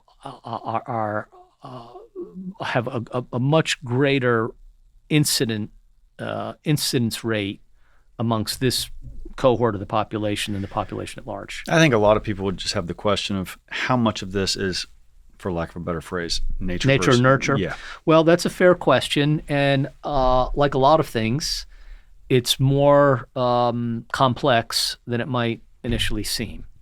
Now, there isn't any data, and even the American Psychological Association will grant this, that indicates a genetic or hormonal or chromosomal explanation for homosexuality. There's never been anything that's isolated that says that if you have this gene or you have this in your DNA, this is who you're going to be. And there are actually people who are, let's say, in the homosexual movement who don't want that to be the case because they don't want biology to be determinative. They don't want to say, well, I have to be this way because I was born this way. They would rather say, well, no, I chose it, right? I preserve my freedom. So it's interesting how even within that sort of sphere, they resist the idea, right, that it's determined by the genetics, the chromosomes, the hormones, and so on. But having said that, I'm not saying that there is nothing in chromosomes or DNA or genetics that's uninvolved. I'm not saying that at all, because all of those things do in some way contribute to aspects of our personality and character. Now, some things are kind of morally irrelevant, like, how much hair do you have? Okay, I think that's morally irrelevant. Should be. It is, at least at this moment in my life. And I'm consoled by the fact that my patron saint is often depicted kind of with a receding hairline, a prominent forehead. He lost his hair and then he lost his head. Yes. Well, there you are. That was the order. I hope you don't lose your head. However God determines I need to finish. At the end of night prayer in English it says, may the all-powerful Lord grant us a restful night and a peaceful death. Okay. The Latin is finem perfectum. Perfect death, right? A perfect end. A perfect end may not be a peaceful death, as we know from martyrdom. Wow, great. But anyway, wow, love that. So, the explanation then. Let's go to the Catechism of the Catholic Church, which in this section introduces a very helpful phrase. This is a psychological genesis. Psychological genesis. Yeah. Extremely important here. Check, because that was a big question I had. It's psychological genesis, right? So it says, what does that phrase mean? The first thing it means is that the twofold expression of human nature, the story of which begins in Genesis, is our story, and there isn't another story elsewhere.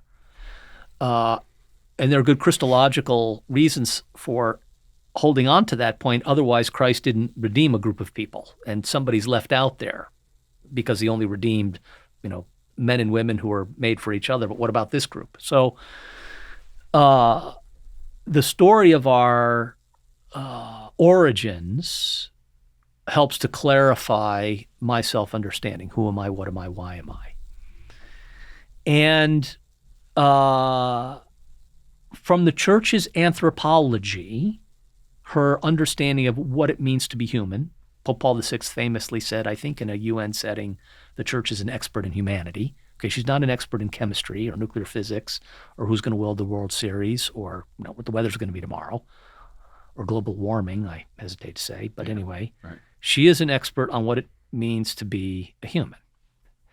And so psychological genesis means that it's not ontological. It's not in the being of the person, which those who say, I'm born that way or God made me that way are claiming, by the way, and without any authority. How do they know that? Right. Who told them that? And how are we sure that that's the case? if you don't accept the authority of the first 3 books of Genesis, chapters of Genesis, then obviously we have a difficulty. But for us, we do. So it introduces this idea very clearly that same-sex attraction is not ontological. It's not in the being. That's what ontology is, the study of the being of the person. Where does it locate it? It locates it in psychology, which for our purposes here we'll just say means the self-understanding of the person. Now, I'm not saying that this is all in their mind and they don't really have these feelings. No, it's still more complex than that.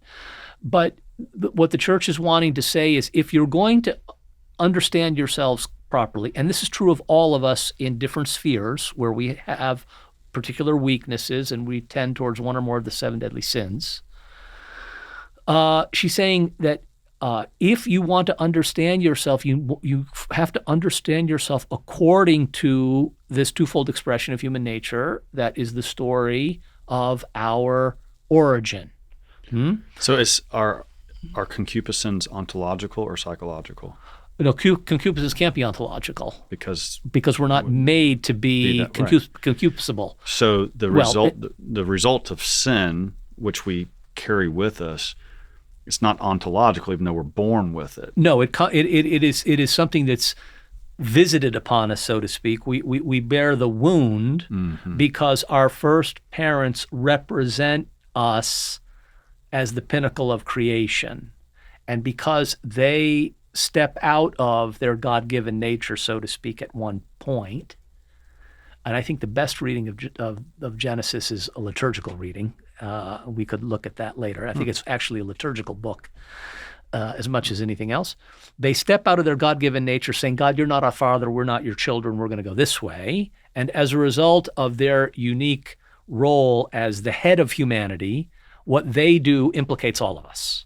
Now, that may not seem fair. In some ways, it's not fair, but it's the reality of the way God created the human race. So not ontological. Concupiscence enters into the story later. We have the grace of baptism to heal the wound of original sin, but concupiscence continues as a weakness in the will. I guess what I'm asking is, can same-sex attraction kind of come onto us in a similar way that the concupiscence do, or is it different? Well, so we're talking about its origins here. Right now, I'm just speaking at the level of self-understanding. I didn't get to the third piece of why. Well, no, it's okay. You've introduced it, and that's fine. The third piece of what this phrase does. So psychological genesis. First, not ontological. Second, in the self-understanding of the person. Third is it introduces the idea of cause and effect because of the word Genesis. It means it has a beginning somewhere. And it's not beginning in the genes or the chromosomes or the hormones. What is that? Well, here the catechism doesn't tell us because it can't. The catechism's work is to do 2 things: tell us who we are in our humanity and to tell us who we are in Christ. So that's its competence. The competency of the catechism is doctrine, moral doctrine, and of course, in some measure, liturgical discipline. It's not a liturgical book, but it's certainly introducing through its sacramental theology the idea of liturgical discipline. And then there's a chapter on prayer too, which I don't want to minimize. But the role of the catechism is not to enter into the topic of prudential judgments. Right. That belongs to the human sciences as well as guided by well-formed consciences. Okay, so whether that's just war or capital punishment even, or same-sex attraction, this has another sphere of inquiry, okay? So I think what we can say, Connor, is that there are patterns that repeat themselves. And that's not to put a template on the person, because at the beginning I said I don't want to do that. That's not correct, because each person does have their own story. And I make a mistake if I say, "Oh, you're the homosexual. This is what's happened to you." Well, I don't know that. But from the standpoint of pastoral charity, actually, it's helpful to know that there are such things as patterns, because if I'm sitting here waiting for someone to tell me their story, I can be alert to what I'm hearing or maybe what I don't hear. Not again to force a template, but to be attentive, to be thoughtful about someone, because I have some preparation. You did a lot of preparation for this talk today. I need to do preparation before I can sit down and talk to people who are married in the church and then have a second civil marriage, I need to know something about this before I can thoughtfully say things. Quoting the catechism to them is not going to be useful, at least in the first instance, necessarily. So the patterns. Okay, let's take a very obvious one because it's a very sad one, but it's very prominent. As I recall, men who have same-sex attraction, who have the homosexual tendency or inclination, are 7 times more likely to have been abused as a child or an adolescent than the male population at large. That's a big number. If you say something's twice as much as something else, that's already a lot. If you say it's 7 times more likely, that's very big. Now, in almost every sphere, not everyone sadly, but almost every sphere, sexual abuse is something that's heinous, reprehensible, and a trauma. It's more than regrettable. It's tragic. And it's something that can misshape someone's understanding of who they are, of their self-experience, their self-understanding. So is there apparently some connection between men who've been sexually abused and then homosexual activity? Yes, just empirically. I would leave it to the psychological sciences to give us a fuller explanation of why that happens. I could, in sort of layman's terms, talk about it. I think there's a way in which a deficit of an understanding of masculinity leads to an eroticized desire to kind of take something or unite myself with something that I perceive I don't have, the masculine characteristics of another man, but it is eroticized, and I'm now trying to appropriate it in a way that actually is going to do the opposite of what I'm hoping to do, just in layman's terms. Is that sort of like almost saying conquering versus uniting, like a true nuptial union? It's more of like a conquering. Yeah, well, even you could probably look at it that way, but it's certainly an instrumentalizing, which we also know happens in the heterosexual world. Right. Absolutely. Sure. And so that doesn't bring about instrumentalizing. Yeah. Yeah. So I would just thinking in those terms. And we need to talk about, don't let me forget, the 4 sins that Thomas says are contrary to human nature in the sexual sphere, because 2 of them are going to surprise many people who are listening. But from the standpoint of wanting to understand the person who's sitting there and listening to their story, other common patterns are something in life that should have happened didn't happen. And that could be understood as the kind of secure attachment of the child, the son, to the father, or some kind of bond with the mother that was not entirely helpful. Now, I'm not demonizing parents in saying these things. It's not my work to do that, and only God does. Only God judges. I'm just looking for wounds that we try to heal. Things that people suffer from that are real experience in their lives. Estrangement from a parent is not natural. Yes. And it happens in a lot of different aspects, not just in this world. That's a wound to be healed. Our Lord tells us very plainly that we are to reconcile, we are to forgive, we are to try to understand how we may have hurt someone and to make up for it in some real way. Look at Zacchaeus, he's jumping down. Okay, 4-fold. I'm going to try to undo whatever I've done that's wrong. So all I'm suggesting here is that there are people who suffer with a certain kind of wound that's very real, and with the help of nature and the help of grace, there can be some real hope of trying to heal this for their peace of mind and heart.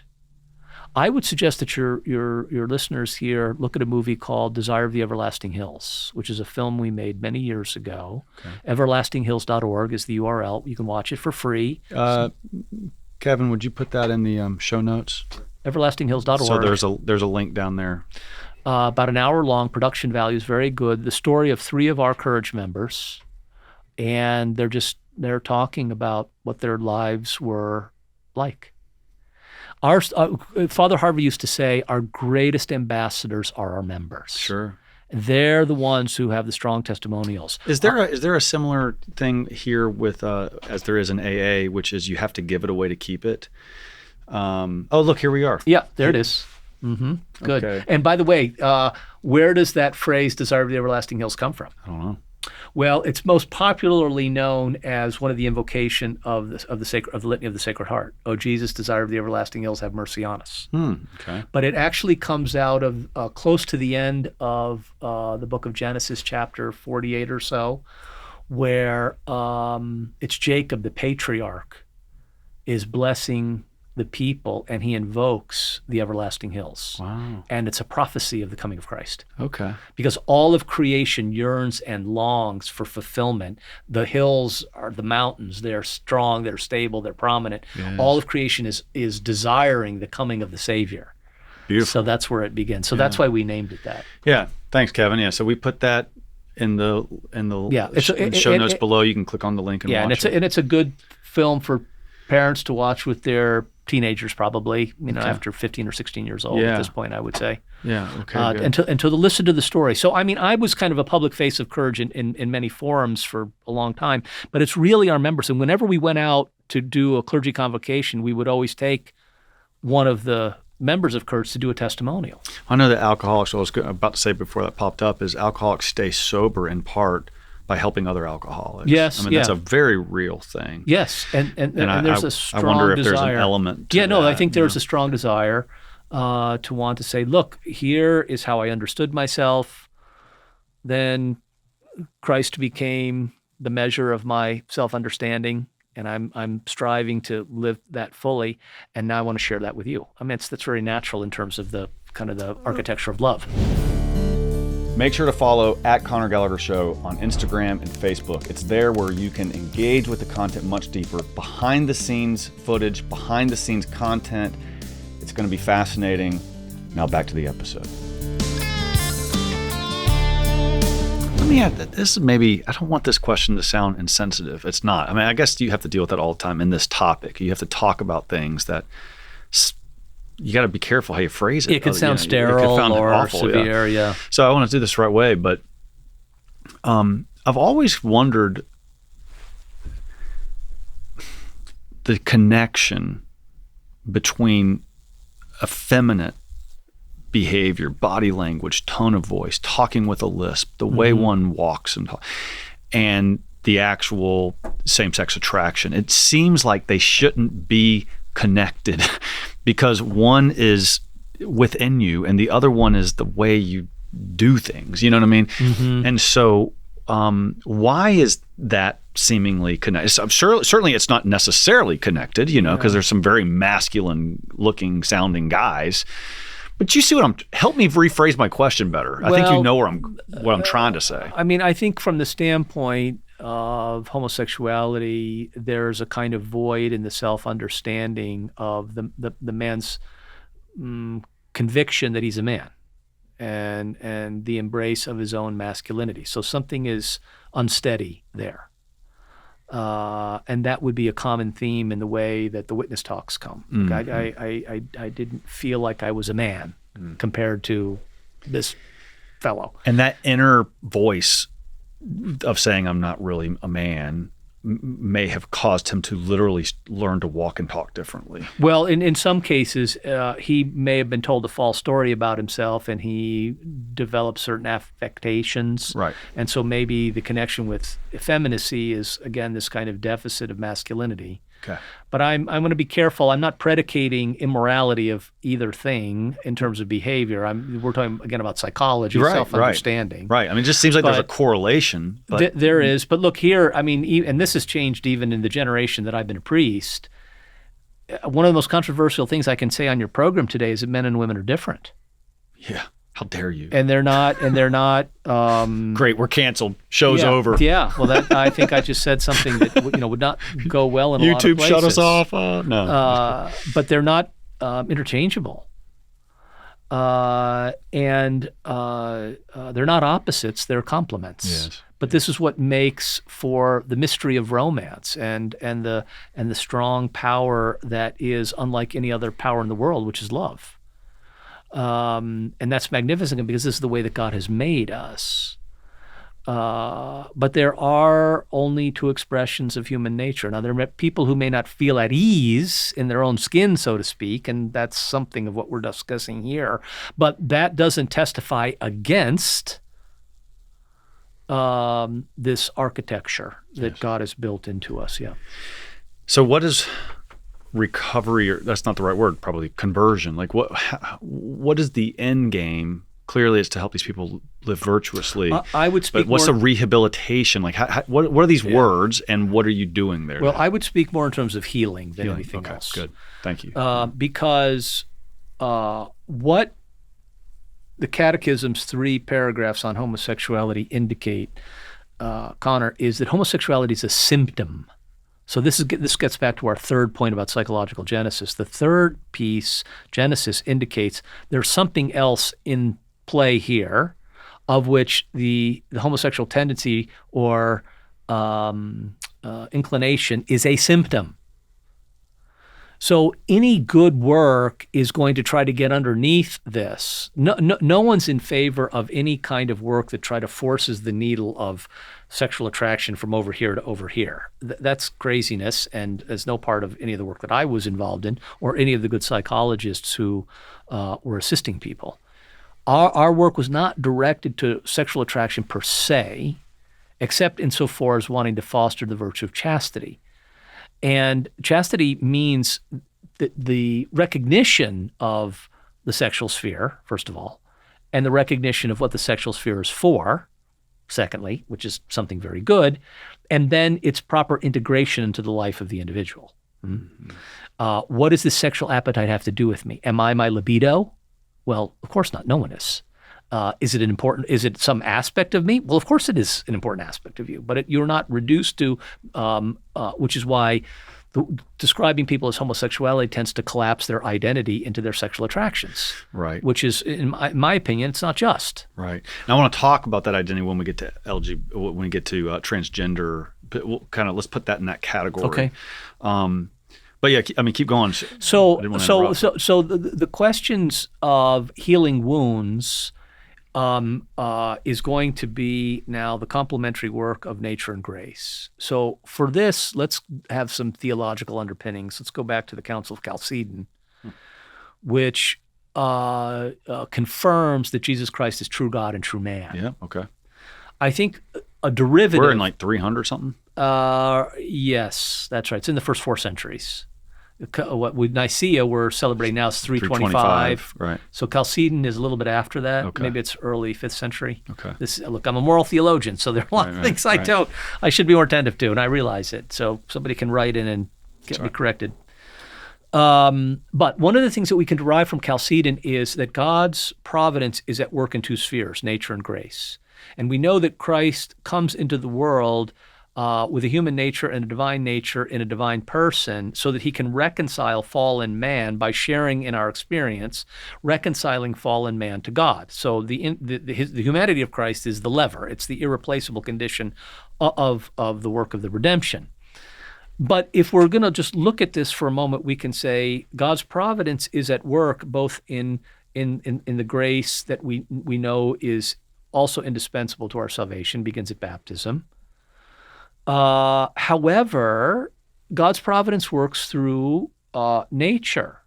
So let's just take an example of something that's in nature that is both a friend of ours and not a friend of ours, and that's time. Time is not a category in grace, strictly speaking. It's a category in nature. Now, time is a friend when I think I have a lot of it to do something that I don't want to do, but time is not a friend for me when I don't have enough time to do something that I want to do. Or other examples that we can think of. But time is one of the ways in which God's providence is operative. Jesus spends 9 months in the womb of his mother. Is this wasted time? Well, that doesn't make sense because nothing that God does in the person of Jesus Christ can be wasted. Then he spends 30 years of hidden life. Is this wasted? No, that doesn't make sense. Then he spends 3 years. Now, so then we can look at how time is part of Christ's life and what its import is to our sanctification and salvation, but that it is part of God's providence is clear enough. And how about 3 days in the tomb? Was 3 that days wasted? in the tomb, of course. It's kind of so many hours on the cross. Yeah. What does this mean? All right. So that is interesting when you think 30 years and then so three. Let's look at it like this. It just hit me: 3 trimesters, 30 years, yes, 3 years, yeah, 3 days in the tomb. yeah. There's 3 hours on there. what? Is it 3 hours on the cross? Well, we don't really maybe know, maybe but 6. yeah, that kind of threw us off. Anyway, that was it. Well, look, we were on a roll there. Well, there is a Trinitarian way of looking Right, at the there world. is, yeah, and there's nothing wrong with that. Yeah. So what this means is that I think it's fair to say that the church respects the competency of the human sciences. Mm-hmm. Chemistry, biology, and physics to a large extent, even though I know they can be infected with worldly thinking, are the province of the human sciences in the scientific method that I would call discovery, as opposed to technology, which is kind of, well, anywhere from applied science to trying to bend nature to our will, right, at the far end. But the psychological sciences that share our anthropology can be of great help. So let me give you a for instance. I talked about sexual abuse being a kind of trauma. Now, one of the psychologists that I worked with very closely for that era, his specialty was in trauma. So his graduate studies and his doctoral dissertation are about trauma in the life of real people, and what do we learn and how can we assist them. This is not my field. I understand what trauma is in some measure, and I can see some of its effects and maybe know a little bit about what happens. But in terms of healing it, I'm going to be limited in that sphere. And going back to Chalcedon and God's providence, I'm not just going to say the wounds of trauma are healed by the rosary and by so many holy communions and so many confessions. Are we back to grace builds upon grace perfects nature? Grace perfects nature. So we nature. have to start recovering nature so that grace can flow like a tsunami. So that grace has a soft place to make a landing. Yes. Or a willing place to make a landing. That's why I talk about in my well-ordered family business. It's the whole idea is we live in a very disordered world. Yes. And families are becoming disordered. Yes. That's why I call it well-ordered family. It's like Yes. a religious order. Like Yeah. there's all this order to it. Well, and that's why my third principle was ordering the goods. Okay, well, that's like the natural level. And so some people say, what does this have to do with TAN? I'm like, well, TAN has all the books about the grace, you know, but you have to handle the natural order, particularly Absolutely in a right. family, so that grace can flow smoother. And that's a talk I give constantly is about you can't just pray rosaries to get your kids to heaven. No. You have to have a well-structured, a well-ordered You have to family impart life. the human virtues to them, the moral Exactly. virtues. So anyway, I saw No, that. look, well, in the first 3 centuries, the great question that was finally addressed and resolved at Nicaea and Chalcedon was, who is Jesus Christ? At Trent, and in that era, the question is, what is the relationship between Christ and the church? What is the church? So who is Christ? What is the church? Now, the question of the day is, what does it mean to be human? Yes. So we're actually going backwards, in a sense. Yes. And we've lost a sense of what Aristotle and Thomas would call self-evident principles. Yes. That men and women are different, complementary, et cetera. Aristotle says, if you choke on water, what are you going to wash it down with? Yeah. And so meaning like if you can't grasp a self-evident principle, how are you going to explain it to somebody? Well, I think today we have a particular problem, Connor. The will, the emotions are impeding the intellect from doing what it's supposed to be. It's like one of your younger children who's stamping their feet. I was with somebody the other day. Oh, I know. We were at the reception for one of the newly ordained, and I was talking with someone, and from across the room, we heard a very distinct no from a little child who's probably about 2, and I just looked over and I said, that's proof of original sin. Right there. Oh, yeah. I do that all the time. I look at there's the original sin right there. I just saw that concupiscence. Yeah. Put your concupiscence away, kids. Yeah. So what we're talking about here, though, is respecting human nature as Christ respected human nature. Yes. And had a human nature. And respecting the competency of those people who have the insight and the expertise. So I'm not talking about conversion therapy. We never did any of that. We never even thought about it. That wasn't anywhere part of the work of courage, which is directed towards things like fidelity to Christ, friendship, chastity, and self-giving. Okay, these things are right out of the gospel. You probably have to help people change their friendships a lot. That's probably Well, purify them so that they become benevolent in the real sense, right? Willing the good of the other. Thomas's description of love, benevolentia. Italians are in this way have an advantage we don't. They can say ti amo, which is the affectionate, spousal kind of way of I love you, but the common way they say it is ti voglio bene, which literally translated means to you I wish the good. To you I wish well. That's virtue. That's true love. But this is the common way of saying I love you. That's the virtuous friendship in Aristotle. Yeah, this is the common way of saying I have great affection and love for you. That's like saying I have Aristotelian love for you. Yeah. I'm gonna say that to my wife and see how that works. That you might have to. I have Aristotelian love for you, babe. In the back seat of your car. Yeah, that's not good. So you're helping people kind of reclaim this. Yes, and to understand that they're children of God, created in His image and likeness, that they have within them the goodness which is necessary, especially, post-baptism. They may have told themselves a story which is not true, and of course the world is telling them stories which are not true, and there are Catholic voices which are telling them stories that, in my judgment, are harmful. Because they're trapping them in false narratives. But our work was really to help to grow in self-understanding. Look, what does the psalmist say in Psalm 19? Deliver me from unknown faults. The knowledge that we're supposed to have of ourselves is preparatory for the growth in virtue. And I don't grow in the spiritual life if I don't have authentic self-knowledge. I can't. Wow. Know thyself. Maybe you don't want to go here, and that's okay. If you don't, you can just say, I don't want to go there.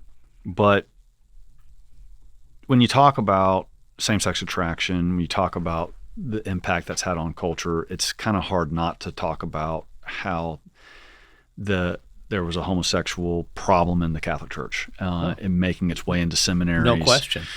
And, part of, I guess, a couple questions on that.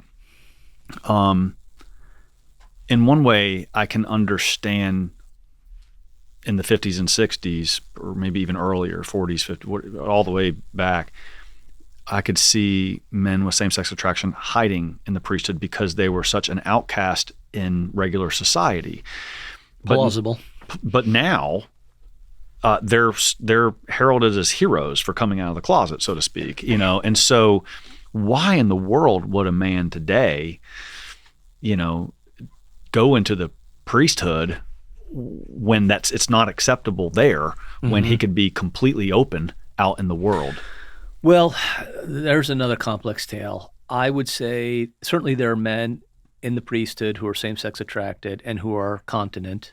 They're not behaving immorally, and I think that they have a real love for the Lord and the church as they understand it. But for those who believe in the homosexual identity, and there's a Vatican instruction that would exclude such men from the priesthood, but we already know that there are some who are. I think it means there's sort of a divided heart. I think there's a real problem in the sense that let's use the spousal imagery. A man who's very much in love with a woman, could be his wife, but he doesn't trust her. Okay, that creates a real burden here. So a man loves the church, wants to become a priest, but he doesn't entirely trust her on the topic of homosexuality. So now he's got a divided heart. Wow, that's a brilliant insight. I hadn't thought about that. So is the problem of homosexuality in the church connected to the celibacy requirement?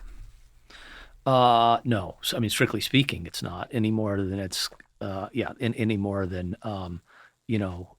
we can say that adultery is the fault of holy matrimony. So if we didn't have the celibacy requirement, would there be as many abuse cases as there have been in the clergy? Probably. I think so. We were talking before, and we're going to come back to these 4 reasons whenever you want to. That St. Thomas spoke about. But the devil is a great chess player. In fact, I'd say he's a chess master. And so by that I mean he's planning things many, many moves ahead. Like Bobby Fischer would have planned things many, many moves ahead years ago. He was a great chess player when I was growing up. Yep. Because you know how you want to get from here to here, but you've also got to see the moves and try to get in the mind of your opponent and the moves that are going to happen.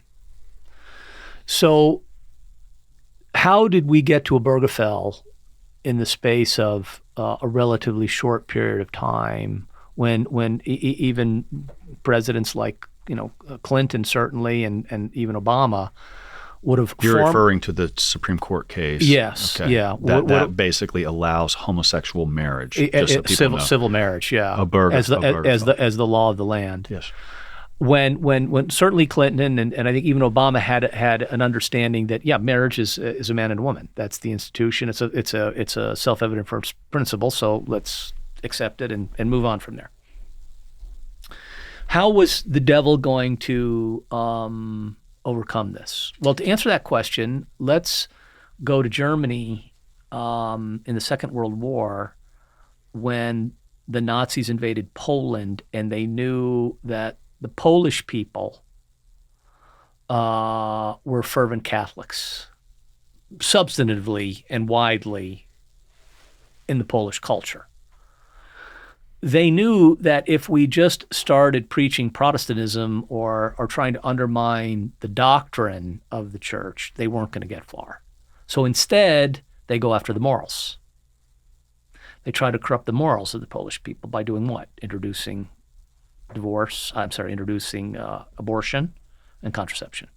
So if we can undo the morals of the people, then we can affect their belief, which is very plausible. And we know it even from today that often people who are not at Mass anymore have compromised themselves in some significantly morally, often related to chastity, not exclusively, but often. And the spiritual sense gets dulled. Okay. And the moral sense, the doctrinal sense gets dulled. What does Satan do with regard to homosexuality? Well, I mean, I just sort of being a little bit of student of the screw tape letters and kind of understanding a little bit of demonology and so on, this is what I would suggest. His 2 important moves. The first one is with regard to divorce. So when my parents were growing up, and before I was born in 1959, or when I was born in 1959, in the civil law in the United States, the only thing that was ensconced, that was contrary to the church's teaching on the 6th commandment fully, was divorce. No fault divorce. That was it. Well, that comes later. That really actually Reagan, unfortunately, is a proponent of that. So no fault divorce as a type of divorce is a little bit down the road. Okay. But it just starts with we're going to separate. Now you need a magistrate and so on. But the point there is to say, if 2 people can decide when marriage ends or when it begins, apart from some other structure, man and woman, why can't 2 other people in a different setting say, this is what marriage is?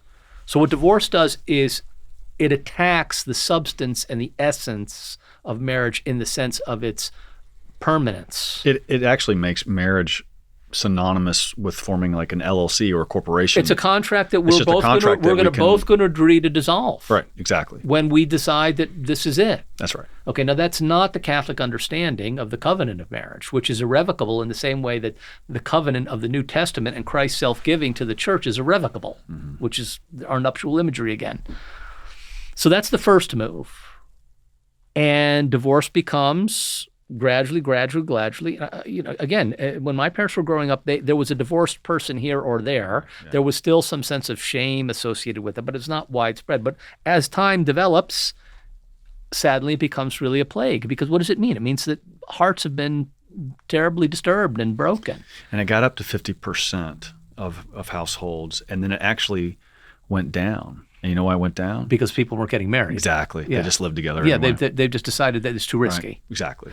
So the devil's done his work well there. So again, it's about the logic in it is, or the ratio in it is, if two people can decide when marriage starts and stops, then two other people over here can decide what the nature of marriage is too. So that's his first move. The second move is contraception. Yes. So now we're back to Thomas's 4 contra naturam sins. Yep. And by the way, when I'm in the pulpit, I would not talk about contra naturam. Some of my brothers might have in different ways, but I wouldn't recommend it. It's just not the most winning way to explain this. But for the purposes of our theological explanation here, or our moral explanation, we can do this. So what are the 4 sins that Thomas says are contra naturam, such as they touch chastity? Bestiality, homosexual activity. Okay, he didn't say open sexual feelings or inclinations. He says the action. Masturbation and contraception. He says contraception? Yes, he does. Those are the 4. Notice he doesn't say adultery. He doesn't say fornication, because those at least preserve the complementarity of the sexes. Wow. That's Masturbation and contraception, like bestiality and homosexual activity, are inherently sterile, deliberately sterile actions. So if we can get some percentage of Christians, if we can get some percentage of Mass-going Sunday Catholics to believe that their marriage will be improved by deliberately sterilizing some portion of their conjugal life, then why can't 2 other people enter into deliberately, intentionally, impossibly sterile unions? That's the ratio of it. Wow. So we lose part of our the compelling character of church teaching because we're compromised. Yes. Because we've decided divorce is a good, and we've decided contraception is a good. And now what we've done is we've cut out the rational ground underneath us to be able to explain why homosexuality, in the sense of the actions, again, not the tendencies, is contrary to the human good. That's incredible. I mean, I've known that contraception was there even in ancient times. I mean, they had versions of condoms, and Sure. then they even had like Potions and things. potions that Yeah. enforced Sure. forced abortions. But I had no idea that Thomas talked about this. He does. It's in the second part of the second part. Oh my gosh! These are the 4 pieces. Incredible. Incredible. So he had the insight. He could see it. He could see it. So So can the devil. That's the point. So he does. Because he has a much greater And if intellect he's looking than at those anybody 4, else. it's like, which one's the easiest to win on? Because which one's the easiest to make look like a good?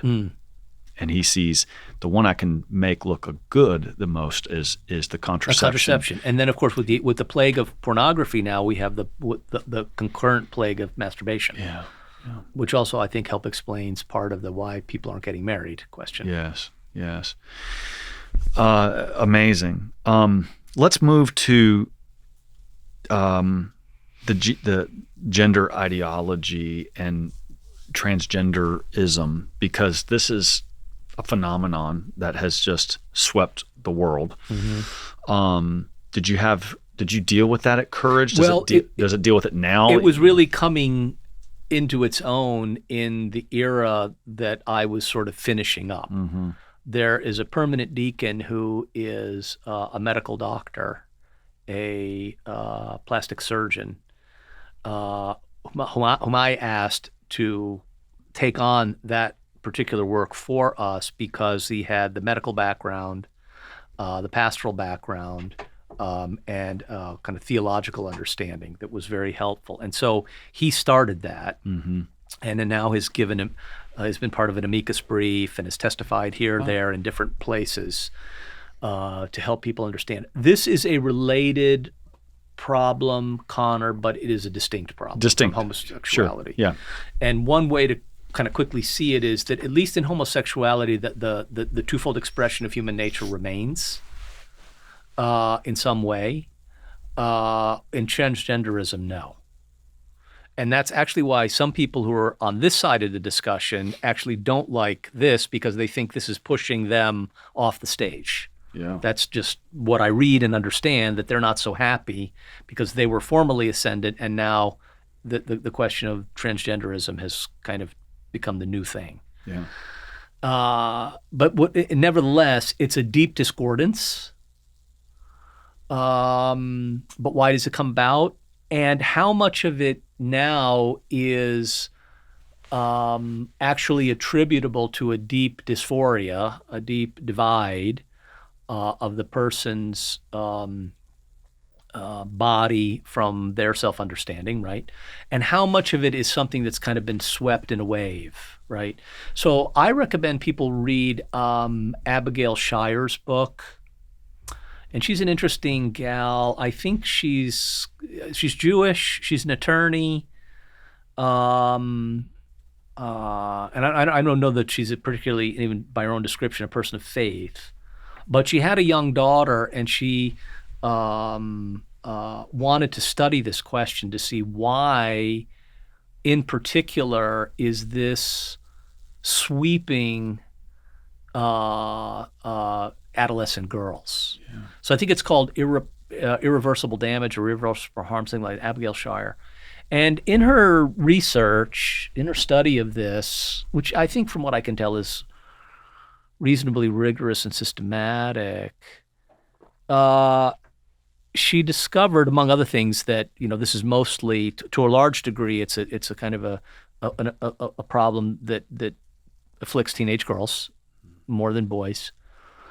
And one of the things that she learns is it's not so much that the girls want to become boys, it's that they don't want to be girls. Yeah.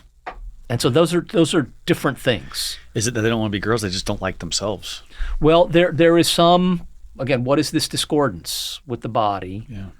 But some of it may come out of pornography and the abuse of women and the degradation of women, et cetera, et cetera. There's probably a lot that's rolled into this, but I think that particular thing is of interest. Why is it that they just don't want to be feminine? Because they perceive it as something that is weak, maybe dangerous to them, something that they don't feel at ease and at peace with. And that is a wider cultural problem, as we know. And it's very much a legacy of the sexual revolution. Yeah, it's the feminist movement that makes femininity look weak. And they are stuck on the pornography question, because on the liberal side of them wants to say it's fine, but their feminine side says this isn't really good for us because we're being objectified and instrumentalized here in sexual activity. And now, in recent things, from what I understand, the problem is the choking and the real extreme forms of behavior that actually put the woman at risk. So all of this has contributed to a very bad cocktail for the society in which these young gals are growing up. And then there can be kind of a mania that spreads. Yeah, that's what I was going to, yeah. Yeah, it's kind of a craze. It's a craze. It becomes contagious. Yeah. And it spreads like a virus through social media. And what happens is, because everyone's obsessed with political correctness, they sing the praise of somebody who transitions, and everybody wants attention, so they go through it themselves. Well, there's that in the wider sphere, sort of the macrosphere, but in the microsphere, look, adolescence is a kind of a rough time, and it's rougher for some than others. Especially if there is this problem with the body or lack of self kind of confidence. And suddenly I can be embraced by a community now where I was being ignored or I didn't know who I was. And now suddenly I'm a part of something that affirms me and says, you're a hero. And we're so glad that you're part of us. This can do a tremendous amount of harm. Yeah. So, I mean, we're pack animals, and we're rational animals, but we're still animals, and we need community, and so people desperately look for it, and they do very weird things to get there. Well, we all want to love and be loved. We all want to know and be known, but that has to happen in the sphere of virtue. More philosophically or theologically, you've referred to the transgenderism phenomenon as a resurgence of Gnosticism. Mm-hmm. And I love that. You want to talk about that? Yeah. Gosh, I don't remember exactly when I said that or how that came about. But all of the heresies that exist in the church today. It's just repeats. Yeah, Newman made that observation years ago, I think, and then Ratzinger does later. Belloc had a book called Survivals and New Arrivals. Okay. And he's talking about heresies who Yeah. usually repeat itself. And then there's a few that are kind of unique, but most of them are just repeats. Yeah, or they may be sort of different expressions of something that was old. But basically, there's nothing new that's under the sun. So you said here, just to quote you said our theological of death is the separation of the soul from body. Yeah. I think the gender ideology seeks to separate the soul from the body in this life and to place the task of identity construction in the hands of the individual person, hence the new commonly used verb, self-identify. We see then that the regnant heresy of our day is a resurgent Gnosticism. I thought that was amazingly insightful about death. Mm-hmm. It's the separation of body and soul. And when people take on this transgenderism as if they have this gender euphoria and they just need to choose, it's a separation of body and soul. It's a form of death that they're embracing. It is. That's a brilliant insight. So talk about that. Well, so in Gnosticism, kind of classically, there was the good spirit and the bad material. Mm-hmm. And the good spirit is in the kind of invisible, nonsensible world, and the bad materiality world is the world of the senses. And these things are ever in conflict. Now, and Augustine struggled with this with Manichaeism. Well, he does. And like all heresies, there's an element of truth that then gets distorted. Yes. So Paul talks about the warring of the spirit and the flesh. Sure. That's very real. Yes. But when it starts to become too much, then we get into a kind of dualism, yes, which is what the Gnosticism is. And then the other side of Gnosticism is a sort of special knowledge by which I understand something that's kind of unique and it's a secret and not everybody... Gnosis is knowledge. Yeah, not everybody has it. Right. And so there's a kind of condescending behavior in that, a kind of a superiority that I really understand things. Because that's not Christian either, because Christ has revealed to all of us who we are in him. So, look... I am not my body, but I have a body, and it is through the body that my personhood is known. Mm. And so the culture has a kind of a respect for the body insofar as this is how we interact. However, technology has something to do with this, and I think there are other bad influences. There's this kind of malleability. According to the spirit that is a dominance of nature. Now, we can in some ways trace this, we can trace it all the way back to original sin, but in modern times, I think we can say something about Francis Bacon, who wants to put nature on the rack to force her to tell us our secrets. So there's a lack of reverence that begins there, and it comes up through today in a lot of different forms. I mean, Ted Williams, who was one of my boyhood hitting heroes, froze himself because he, thought one day I'm going to come back. I knew that. Walt Disney, I think, did the same thing. Really? All right, yeah. Wow. Now these men are now alert to the fact that that's quite nuts, if I can use a theological term there. I got a signed baseball card of Ted Williams. Oh, well, look, he was a Marine pilot. Really? Marine Okay. fighter pilot, yeah. That was my grandfather. He was the coach of the manager of the Washington Senators in my day growing up when there was Frank Howard, Ed Brinkman, and, those guys. But this malleability that I have my body in another way, which is not in the way that Paul talks about glorify God through your body, but to make it something that it isn't. And this is a violence that's taking place. And again, there are witness testimonials of people who have been down the road. But I want to emphasize again, Conor, because this is not going to be heard in a lot of places, that in the so-called transgender world and the so-called homosexual world, there's just an awful lot of suffering and in different forms. And I think when people have done what the world has told them to do, and their lives are spent in a wreck, and they've crashed, and no one else is around, the people who are going to reach out and take care of them are Christians. Yes.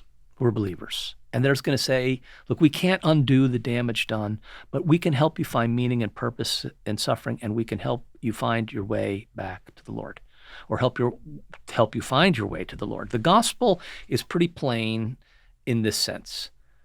Don't sin because sin is harmful, but if you do sin, there's a way back. Yes.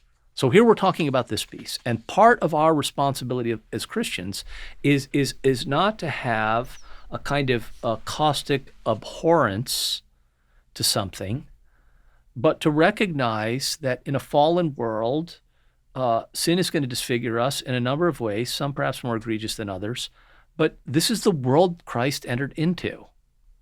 And in his baptism, he immerses himself, if you like, into the fullness of what a fallen world means. And then he rises out. Okay, so this is the death and resurrection that Paul speaks about quite plainly with regard to baptism. So he enters into that. We have to do the same. And if the church is failing, it's failing in the sense that she's maybe plainly saying no, but not sufficiently saying yes. Now, there are false kinds of yeses, which are confirming people in false narratives. That, to me, is a grievous breach of charity. And what does Paul say in Corinthians? Love rejoices in the truth. So we have a prior obligation to make sure that we're well-formed in truth so that we can love well. But love rejoices in the truth. Okay, you've got living in the truth and love. This is also from Ephesians. Yes, and I failed to include this in your bio, but you have a book, Living the Truth in Love. I'm just an editor. Pastoral Approaches to Same-Sex Attractions. Yeah, you and Janet Smith. Yeah. Mm-hmm. Who I'd love to talk to. Yeah, someday. But she's retired now. You published this with Ignatius, and it's we didn't know about Tan in those days, so it's all right. Tan St. Benedict. It's all right. We'll get you next time. But there's some fantastic articles in this. But yes, that came out of a conference we did that Archbishop Vigneron invited us to do in Detroit many years ago. You got my former professor, Helen Alvarez on there. Yeah. She was my teacher for 2 different classes in law school. Mm-hmm. And Robert George, I did my master's thesis on his new natural law theory. Mm-hmm. And I told him that years later. I was like, I did my master's thesis on you. We should talk about that maybe off screen about the new natural lawyers, because that's not my version of the natural law. The thesis was Thomistic natural law versus new natural law. John Finnis and Robert George. I think Veritatis Splendor solves the problem of teleology, or resolves it, and so that's that. Yeah. Well, although Robbie George is a lovely man, he was a great help to me in my courage days. Tan Books is here to help you become a saint. That's why we do everything we do. We publish thousands of titles, literally, that are specifically written to help you get to heaven. Everything from the lives of the saints to the writings of the saints, the greatest doctors of the church, the great spiritual masters, Alphonsus Liguori, St. Francis de Sales, and so on. So please come to tanbooks.com and find the book that God wants you to have right now so that you can get to heaven and be a saint for eternity. Since you just referenced an encyclical. Yeah. And I'm going to butcher this name. What is you are an expert in these subjects, particularly the same-sex attraction subjects. What is your response to Fiducian Supplicans? Am I saying that right? Yeah, that's not an encyclical. Okay. Did I say it right? Yeah, yes. So when you saw that come out, whatever that was, whatever that apostolic letter, I don't know what you call it, an exhortation. I forget what it is. It comes from the dicastery for the doctrine of the faith. It doesn't come from the pontiff. Okay. So it's not going to be an apostolic So when you saw it, after all of your work with this part of the flock, what was your reaction? Well, I think in a way it's an answer to a question that wasn't asked in some respects. This is having to do with the blessing of, just for people who don't know, this has to do with the blessing of homosexual couples. Qua couples. Yeah, couples. But I think the explanation was it's the blessings of the people in the couple, but not the couple. Well, I think that gets lost in the document, and I think the reaction on the part of different Episcopal conferences around the world would indicate that it's not consonant with or aligned with pastoral charity, as the church expresses it. Unfortunately, it's going to lead to, and probably has led to, a furthering of something that I talked about before, which is trapping people in a false narrative. Yes. It says, I see that now. This is who you are. And in fact, we're doubled down on that because now you've united with someone in some way, and it's like more like I have an extra identity. I've added to my identity with my marriage with Ashley. You know, blessings mean to put something or someone to a holy purpose. So some object, some locus, some place, some time, or some purpose is being blessed, is going to be put to a holy purpose. A union that has at its center gravely sinful matter. I'm not speaking about imputability yet, or accountability, or talking about mortal sin, although in all likelihood, but nevertheless just grave matter, a grave violation of one of the commandments. That's something that can't be the matter to be blessed.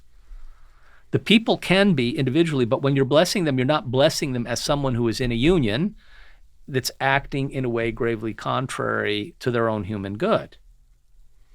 So I think it's unfortunate that it's furthered along this confusion, and that means it'll further along suffering.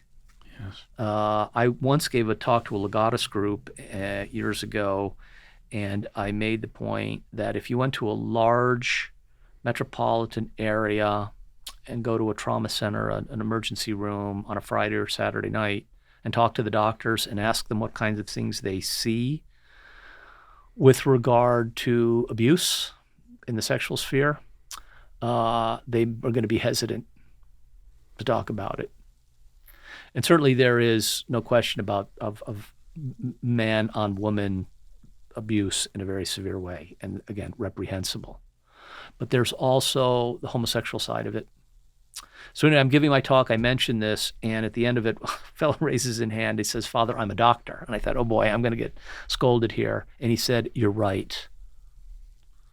We see the damage this does to the person, corporeally, in a very recognizable way, but other ways, we see the damage that it does, but we're reluctant to talk about it."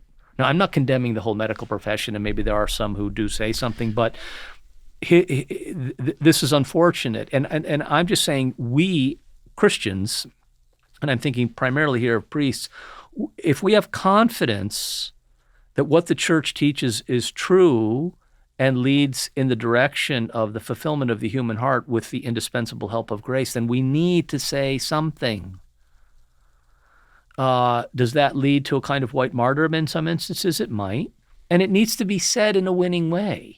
The truth is not a stick or a bat to hit people, which is why I talked about just quoting from the catechism from the pulpit. Our preaching needs to be thoughtful. One of the principles of epistemology, I think, is quid recipitur ad modum recipientis recipitur. What is received according to the mode of the receiver. Mm-hmm. The coffee is shaped by the cup in which it's poured. Okay, that's the receiver. I'm the receiver of messages, and I am going to hear things according to experience, my self-understanding, my hopes and my dreams. And some of those things might be filters which could be impeding truth. Now we're back to where we started with docility and humility. Yes. Yeah? Yes. But as a teacher, I have to be thoughtful about the fact that that's a real thing. So the way that I speak about especially difficult topics has got to take that into account. Yes. So that I'm going to say something in a way that I'm hoping that I can appeal to what's deepest in someone, and not in a way that sounds like I'm scorning them or dismissing them, but actually that I want to assist and walk with them, or in sort of one of the office of readings, get the father who wants to go down into the pit and lift his children out, which of course is the parable of the Good Samaritan. It's what God does. You wrote somewhere about how Pope Benedict talks about the difference between sentimentality and compassion. Do you remember that? I don't, but the distinction is clear in my head. Sentimentality is, let's think of it this way, neither do I condemn you without go and sin no more. Right. So, and this comes up in the subject of how do we deal with Yeah. these people who need help Yes. and true healing. Yes. And it seems that the church, or people in the church, and of course modern media and whatnot, all they have to offer is sentimentality, and what they need is real compassion. So I thought it was Yes. worth fleshing out the difference. No, I think it's well said. Compassio means to suffer with someone else. So I'm not up here. I'm in the ditch. I need to do that. But in order for me to do that and to have true compassion, I have to know what it means to be human and what it means to be a Christian. And if I have questions, then I need to resolve them. So part of the mystery of courage was the proclamation of truth according to human nature and according to the gospel in a winning way. And this is where I think we could help people, and to include clerics, to have confidence that what the church teaches is true. I'm not sure that we always have that confidence. I was on the phone yesterday, or not too long ago, with a famous Dominican, and I asked him about something and why he felt it wasn't happening. And I appealed to him, and one day I said, Father, do you think that's a failure of courage? And we weren't talking about Courage International. Yeah, Courage International. And he said, well, no, I'm a Dominican. And what he meant was, if there's not clear preaching and teaching and truth isn't being told to people, then they're not going to have a clear idea of the path that they should be on. And okay, that's very good, because our Lord is always clear about this is the path to light. Yes. And fulfillment. So just kind of as we begin wrapping up a little bit, you have just started back at a seminary. You've had this. Actually, we didn't even talk about your time at the shrine. Can you just give us a little bit on that? I mean, we missed that's a major part of your life. It's beautiful. I was there recently. Got to meet Cardinal Burke. It was an amazing experience. He's the founder of the shrine. Yeah. So that I want to talk about that. Then we get to what you're going to do now at the seminary you're going to. But give us a little bit about the shrine and what your experience was like there. Well, it was very good for a number of reasons. I had a staff of 50 people, including 5 priests, 2 permanent deacons. We had 100,000 pilgrims a year, 10,000 confessions. Goodness gracious. Yeah. 10,000 confessions. Yeah. I went to confession there. Yeah. Gosh. No. So the Norbertine fathers from St. Michael's Abbey have the pastoral care of the pilgrims. Yeah. Well, of course, I've had a long-standing relationship with His Eminence, but when people ask me why did I think I was there, I would say because I think Our Lady wanted me to become more Marian. There's a great line in the Catechism. John Paul is quoting another theologian, but he says the church is first Marian before she's Petrine. And as soon as we hear it, we know it's true. I mean, Mary precedes Peter as a disciple, yes. but also one has to actively receive before one can enter into the apostolate. Yeah. So I think this is an especially Marian time in salvation history, and I think we're going to see her role more clearly as time unfolds. So I recall during Lent one year, I invited all of my staff, and then I had the shrine has a large cadre of regular volunteers who do things like drive the carts and work in the Pilgrim Center and so on, to make the total consecration according to St. Louis de Montfort. So about 20 people did. And after the morning mass every day, which I would say, we would do the readings and the prayers together in the church. And then on March 25th, which is the preferred day, the first of the Marian feasts for the consecration, the Annunciation, we all knelt at the altar rail, and some of us were renewing it, and some were making it for the first time. But I took that as a particularly good sign of the importance. And of course, Our Lady of Guadalupe is the only one of the Marian apparitions where she appears as a mother, and there are distinctive qualities of that. We've had a show where we went through the tilma in great detail. Yeah, it's remarkable. It's one of the greatest artifacts on the planet. It is, so for what it is. So Yeah, I think there's this importance of Our Lady at this moment in salvation or ecclesiastical history. And so the importance of the deference and the honor that's paid to her through the ancient art of pilgrimage. So have you been to Guadalupe? I have. So have you noticed this? You can talk to people and you say, if you're in a Catholic church, you say, who here has been to Fatima? Like, Yeah. Good hand. Yeah. Medjugorje, a lot of hands. Lourdes, a lot of hands. Guadalupe, very few. Yeah. And we can get there in like 6 hours from here. Yeah, from here. I mean, Yeah. it's weird that we go to Fatima before we go to Guadalupe. Yeah. Well, that's amongst, let's say, the Anglos. Not amongst the Latinos. Right. Now, some Sure. who are here in this Right. part of the world may, because of immigration challenges, not be able to go there. But December 12th in Mexico City is unlike anything around here. Right. For the number of people who come and their devotion to Our Lady, going across the plaza on their knees, things like this. On the occasion that I was there for a Sunday Mass, and I don't have much Spanish, but I can celebrate it with the rector, I think, of the Basilica. And one of the things that struck me was that though the church was full, I would say maybe a quarter of the people came up for communion. That's typical in that culture. So that shows a reverence for the Eucharist. It does. You know, Right. whenever I've gone to like a Spanish Mass somewhere, Yeah. that's very They common. It's very realize common. that their marital status is irregular or whatever the case might be, but Right. the reverence for the Eucharist says, okay, I need to be here at Mass, but I'm not yet prepared, and please God they will be, to receive communion. That is a beautiful thing. Yeah. You know.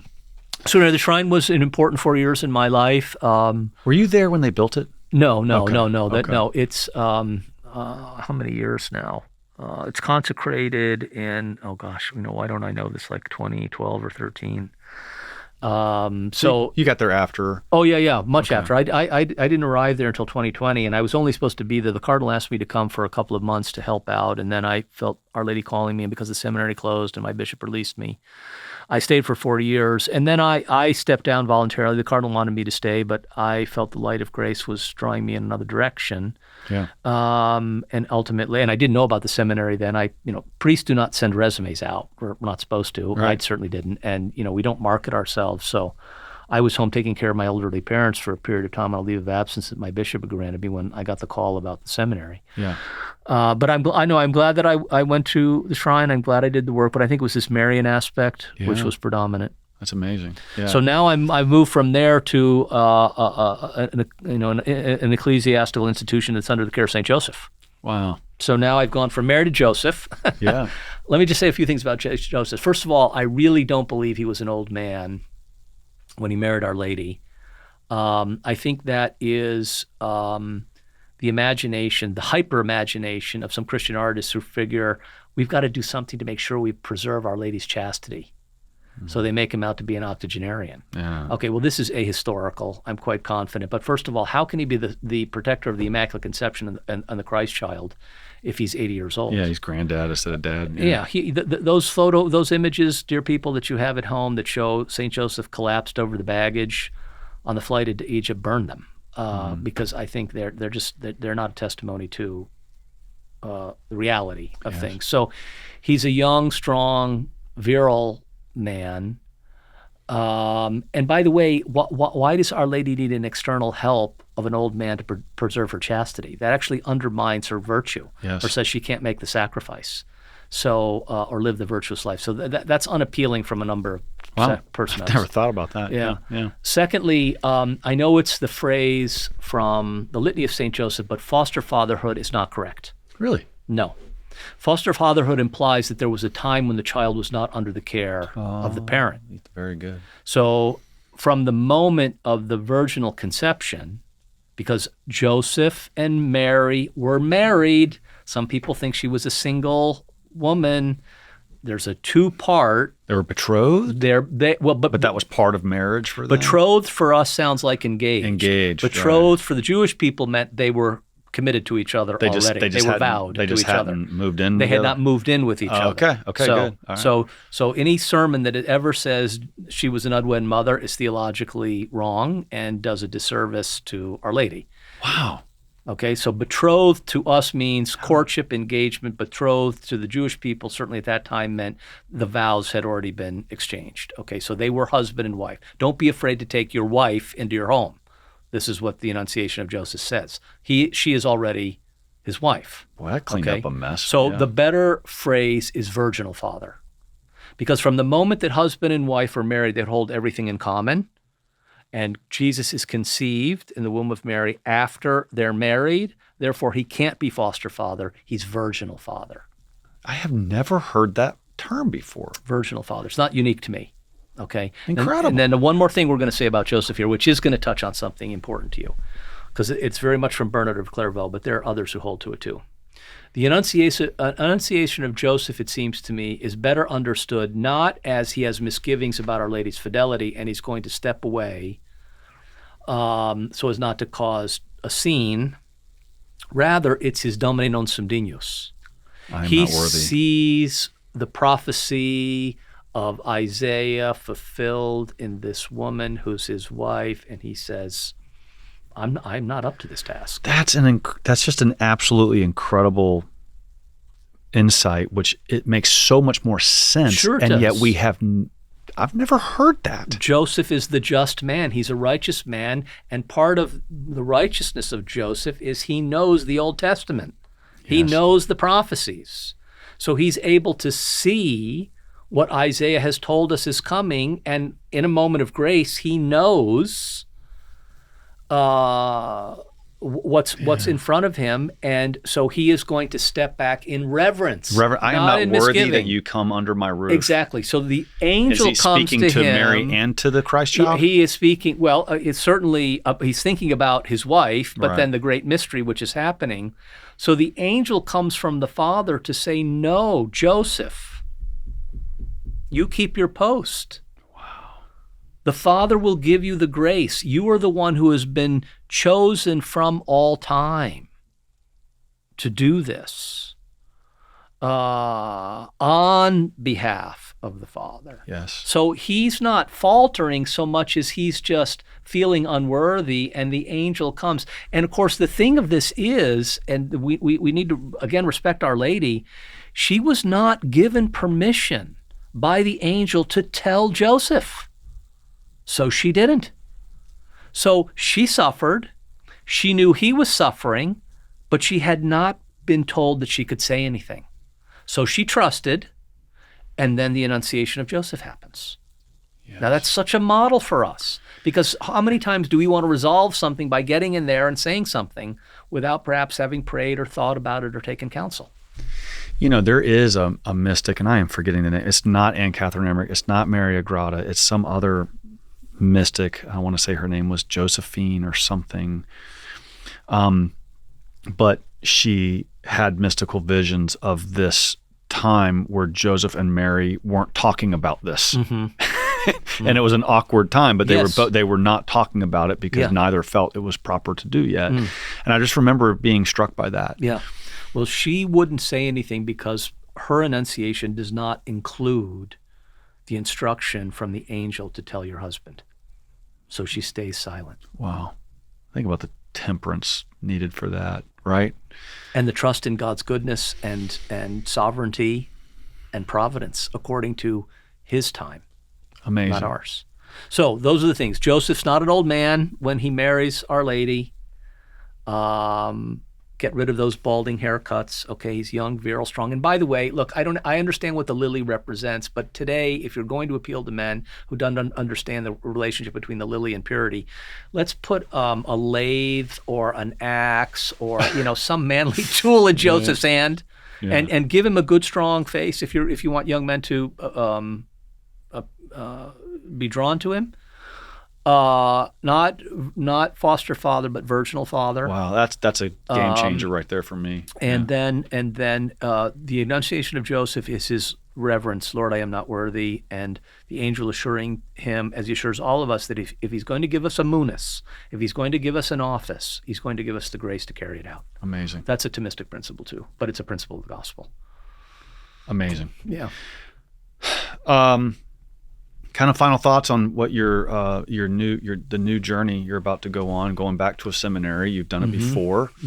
When you're going in to teach them virtue and to be a formator, what are you doing in your mind and heart with that? Yeah. Well, of course, I'm doing a lot of reading now. I've taught Introduction to Moral Theology for many years. I've taught sexual and medical ethics, and some other aspects of church teaching. Parables I've taught, Beatitudes, which is very much part of the moral life. But I haven't taught a course specifically on the cardinal and the theological virtues. So I'm telling people I've heard of the virtues, but I've not taught a course on them before. Look, one of the messages here is that when we think of choosing rightly, our first instinct is with regard to what's outside of us. We have something we have to decide upon or do. And of course, evolved in the church's history, the science of casuistry, which comes in the post-Tridentine era, where there's a real emphasis on ensuring that the positive law is followed and that the commandments are followed. While that obviously has its place, it likely went a little too far, and it started to separate, and not just distinguish, but separate far apart the idea of what I'm doing externally with what the action means for me as the author of the action. Yes. So what I want to do is help these men strengthen that bond. Certainly this is very much a message of Veritatis Splendor, an encyclical I've taught for over 20 years, as well as the Sources of Christian Ethics by Father Servais Pinquers, yes, Dominican. I love that book. Very important with regard to this question. By the way, he has an incredible small book on the Beatitudes as well. Yes, which I have, and I have taught from, yes. Good. And to show them that the virtuous life in Christ is that which is going to give their hearts the greatest sense of fulfillment through self-gift. If you look at YouTube or the just the media market for things that are associated with self-help, it's a big market, and it includes a lot of things like, okay, I need to do some plumbing. How do I do this? But some of the things are, how to be a better person. So there's this idea that even if, the way you and I would say it, our being is our nature, that people know that, and instinctively they know they have potential. Yes. This is part of our metaphysics, act in potency, realizing potential. Only God is full act, true act, pure act. And they know they want to be more than they are.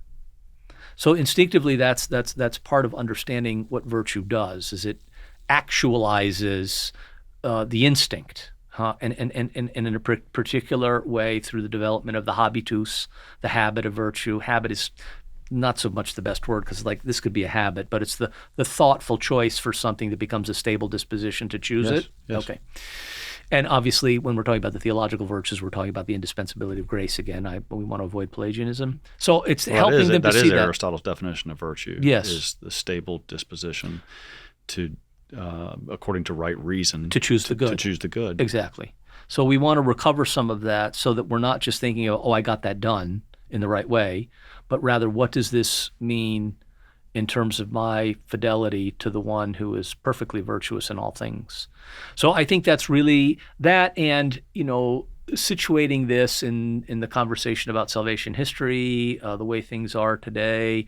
There's an essay by Romano Guardini, for whom I have a great respect, and so did Pope Benedict, called The Primacy of Logos over Ethos, where we look first at what the word is, and from there we inform our ethical behavior. So that's the right ordering of things. Well, I mean, didn't the I think communists understood, or even some communist literature, what is it? It's the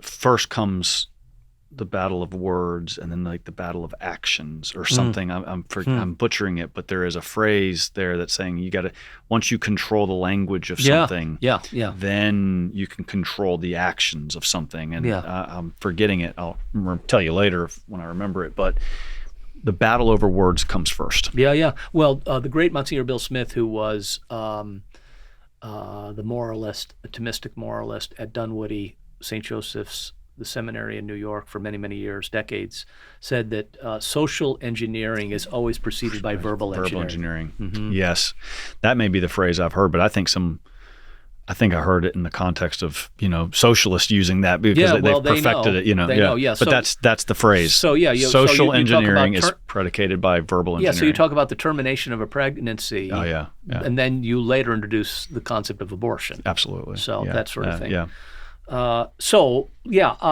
Giving them the correct vocabulary, but also this idea of the idiom that they're going to be living in, the idiom of what they grew up in, and then ultimately preaching this as a preachable message. Yes. How to do that. So last night, I think at dinner, we were talking about the eulogy virtues and resume virtues, which is a way to distinguish things very quickly, right? So the resume virtues are, how do I get a job? How do I market myself? These are my accomplishments and so on. But when someone's dead, their activities and may be recorded, but we're really thinking about the character of the person, right? And so this is the verb to do or to have. The eulogy virtues are the verbs to be. So we're back to the idea of our being is our nature. I'm going to really talk to my kids about are you building your resume or are you building your eulogy? Mm-hmm. It's beautiful. Well, we can do both, but we have to order the goods properly, right?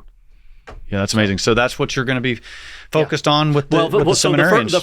The first semester I'm teaching, the Josephine has both college and theology. Mm-hmm. So I'll teach on both sides, and I'll teach the virtues to the theologians. Then in the next semester, I'll teach Introduction to Moral to the college men, and to the graduate students, to the theologians, I'll be teaching social teaching.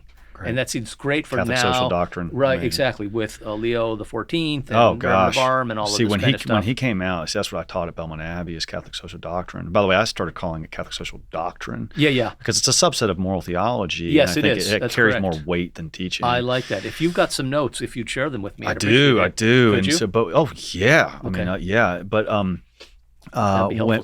Leo the 14th walked out, and I saw that, the ideas that went through my mind of why did he choose this was immediate, and I was trying to figure it out. And then there's some good things I saw and some questionable things. Is this just going to be social justice run amok? What's it going to be? Right. But I'm such a huge fan of Leo the 13th. I'm like, this course. has got to be good. Well, the church's social doctrine, as you know, starts to take on a special form with Rerum Novarum. It does. But frankly, the story goes all the way back to the theology of creation. Yes, it does. This is how we know what the common good is. Yeah, absolutely. Right? So that's where the universal destination of goods come in. Exactly. All that goes back to that. It's awesome. And but when I heard that Leo the 14th chose a name, in part because he has to deal with AI, which is another industrial revolution. Sure it is. I think that's a very real thing. We have to figure out how to not allow automation and artificial intelligence to detract from human dignity. Amen. And we have to figure that out. I think it'll be interesting if how we talk about the distinction of the sexes, the complementariative sexes, which is part of Leo's thinking. Certainly his encyclical called Arcanum, which is his encyclical on marriage, but it's in Rerum. And then there's also his discussion of the family wage. That's a very interesting concept. Yeah, right. It is. So that's also part of Rerum. So that'll be doing that in the second semester. Amazing. Well, we'll have a whole nother conversation about social doctrine. Okay. I just love it. Let me teach the course first, then I'll feel. No, I mean, I've read the documents, but I need to do the teaching first. No. I would be one of your students. But no. All right. Well, this has been an amazing conversation. I'm so grateful. I liked sometimes with really interesting guests to I'm starting to do this more with all of them. They're always interesting guests. But I'm starting to see I love rapid fire, which we were not prepared for. So just a few things, just so I and the audience can get to know you better. Just rapid fire. What's your favorite book of the Bible? It's the Pauline Corpus. I'm very dedicated to everything that Paul writes. I love the phrase from Corinthians, eye is not seen, ear is not heard, nor is it so much as entered the heart of man what God has prepared for those who love him. So that's Corinthians. Okay. Yeah, the Pauline Corpus, the letters of my good. patron. All right, that's good enough. I have my 16-year-old son is named Paul. Ah. And you know why? He's 16. Any guesses? I don't know what's happening 16 years ago was the year of St. Paul. Oh, okay, wonderful. Well, there you go. I'm on board. Right, there you go. Yes. So, and Peter is 20, I guess, and he was shortly after Pope Benedict. So he was Peter Benedict. That's his name, Peter Benedict. So shortly after Benedict took office, but a few years after that. Okay, next rapid fire, non-Bible. What's your favorite book? Probably Lord of the World by Robert Hugh Benson. Oh, yeah. Which I've read a few times. I love apocalyptic literature or dystopian stories. Why? Because it's what my friend Father Lean calls the clash of the ultimates. Oh, wow. And so that's why, so that's why I like... Have you read Come Rat, Come Rope? Oh, yeah. Yeah. Oh, man. Benson was brilliant. Yes. Yeah. Favorite sport? At this point in my life, to do swimming. Oh, really? You swim? Yeah, enough to try to burn some calories and keep the cardiovascular function working. But to watch the World Cup. Nice. I've got a little talk on the soccer or football, as it's called in European terms, and the Evangelical Council's Poverty, Chastity, and Obedience. Are you serious? Yeah, it's a little talk. Wow. But because of my 3 years in London, I started to watch a lot of European football, and I think that for me it's a more Catholic game. Wow. Yeah, so I love the World Cup when it comes around, and it's one of those sports where a small country can produce a great team. And do marvelous things. Amazing. Yeah. Okay, cool. That's cool. Favorite saint? Paul. Of course. All right. I don't usually ask people this one. Favorite war? Because you're a tank commander, I got to ask. Well, I mean, we don't want there to be any kind of war. No, I know. What's your favorite war? Battle's the second question. What's your favorite war that you just like studying? Is World War II, is it Civil War, Revolutionary War? It's probably the Second World War where I would have done most of my studies, because that was the invention really of combined arms. Although the notion of blitzkrieg actually goes back to the First World War, it's the Germans who start to develop development in a real way in the Second World War, and two men in particular, Rommel and Guderian. Oh, yeah. Rommel is well known, Guderian not. No, I don't know much. Yeah. Well, he was more on the Eastern Front. Okay. And they actually had two very different ideas about how D-Day should have gone. The one wanting to keep the Allies off the beach entirely, the other one holding things in reserve to see where it was going to happen. So probably, I suppose in terms of my formation as a military man, it would have been that. How about battle amongst any wars? You have a particular battle you've enjoyed Thermopylae. studying? Oh, yeah. Have you read Gates of Fire? Yes, I have. Oh, man. So my kids, I had Father Michael O'Loughlin. He's a Byzantine priest. He's a great friend from college. He was on my show. But he told us at my house, he's sitting with my adult sons and teenage sons, and he says, you guys got to read Battle of Thermopylae. And so we started our own little book club, just us, and we've been going through the Gates of Fire, which is about Battle of Thermopylae. It's a great book for young men. Oh, no question. We were talking earlier about how an act of heroism captures the imagination, endurance, the Shackleton story, incredible. And stays with us. Yeah. Well, look, there are two lines that come from Thermopylae that we still have. One is laugh under the arrows or something. Yeah. So one is in the shade of the arrows. Right. One is that one of the hoplites says to one of the Spartan warriors, "Sir, do you know the Persians have so many arrows? It's rumored they can blot out the sun." And he says, "Then we'll fight in the shade." Fight in the shade. That's it. Yeah. How powerful. It is very powerful, and it's not just dismissive. It's called heroism. The other is from Xerxes, who was the Persian king, to Leonidas, "Lay down your weapons," and Leonidas' reply is, "Come and get them." Oh, man. Yeah. Doesn't that pump you up? So, yeah. So I just got goosebumps. Thermopylae is... I'm going to go do some pull-ups.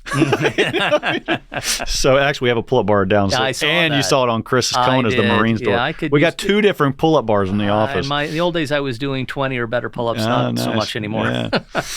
All right, most important question. What's your favorite podcast? Well, now it's this one. All right, the very Conor Gallagher good. Show. Well, I thought you were going to ask me my favorite movie. Oh, I should. What's your favorite movie? Miracle.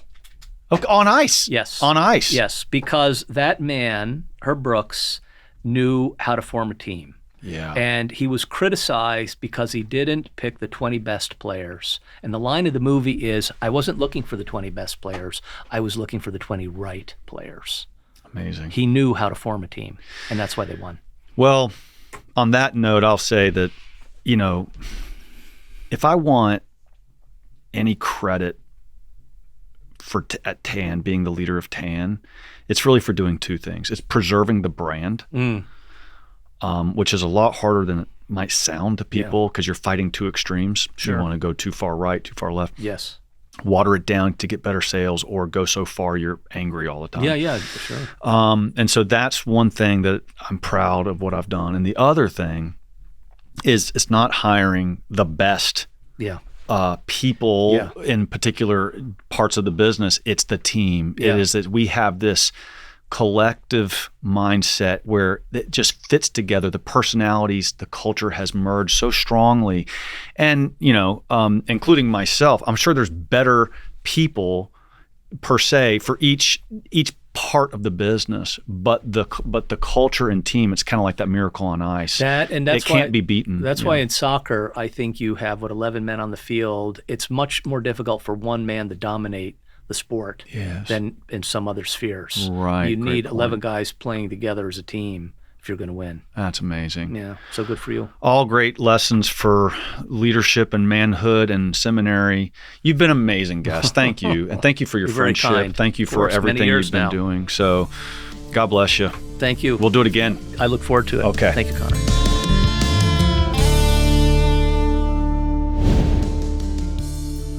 Hey, thanks guys for checking out the Conor Gallagher Show. Please take a moment to like, subscribe, or comment, or whatever you got to do to support it. And I appreciate that very much.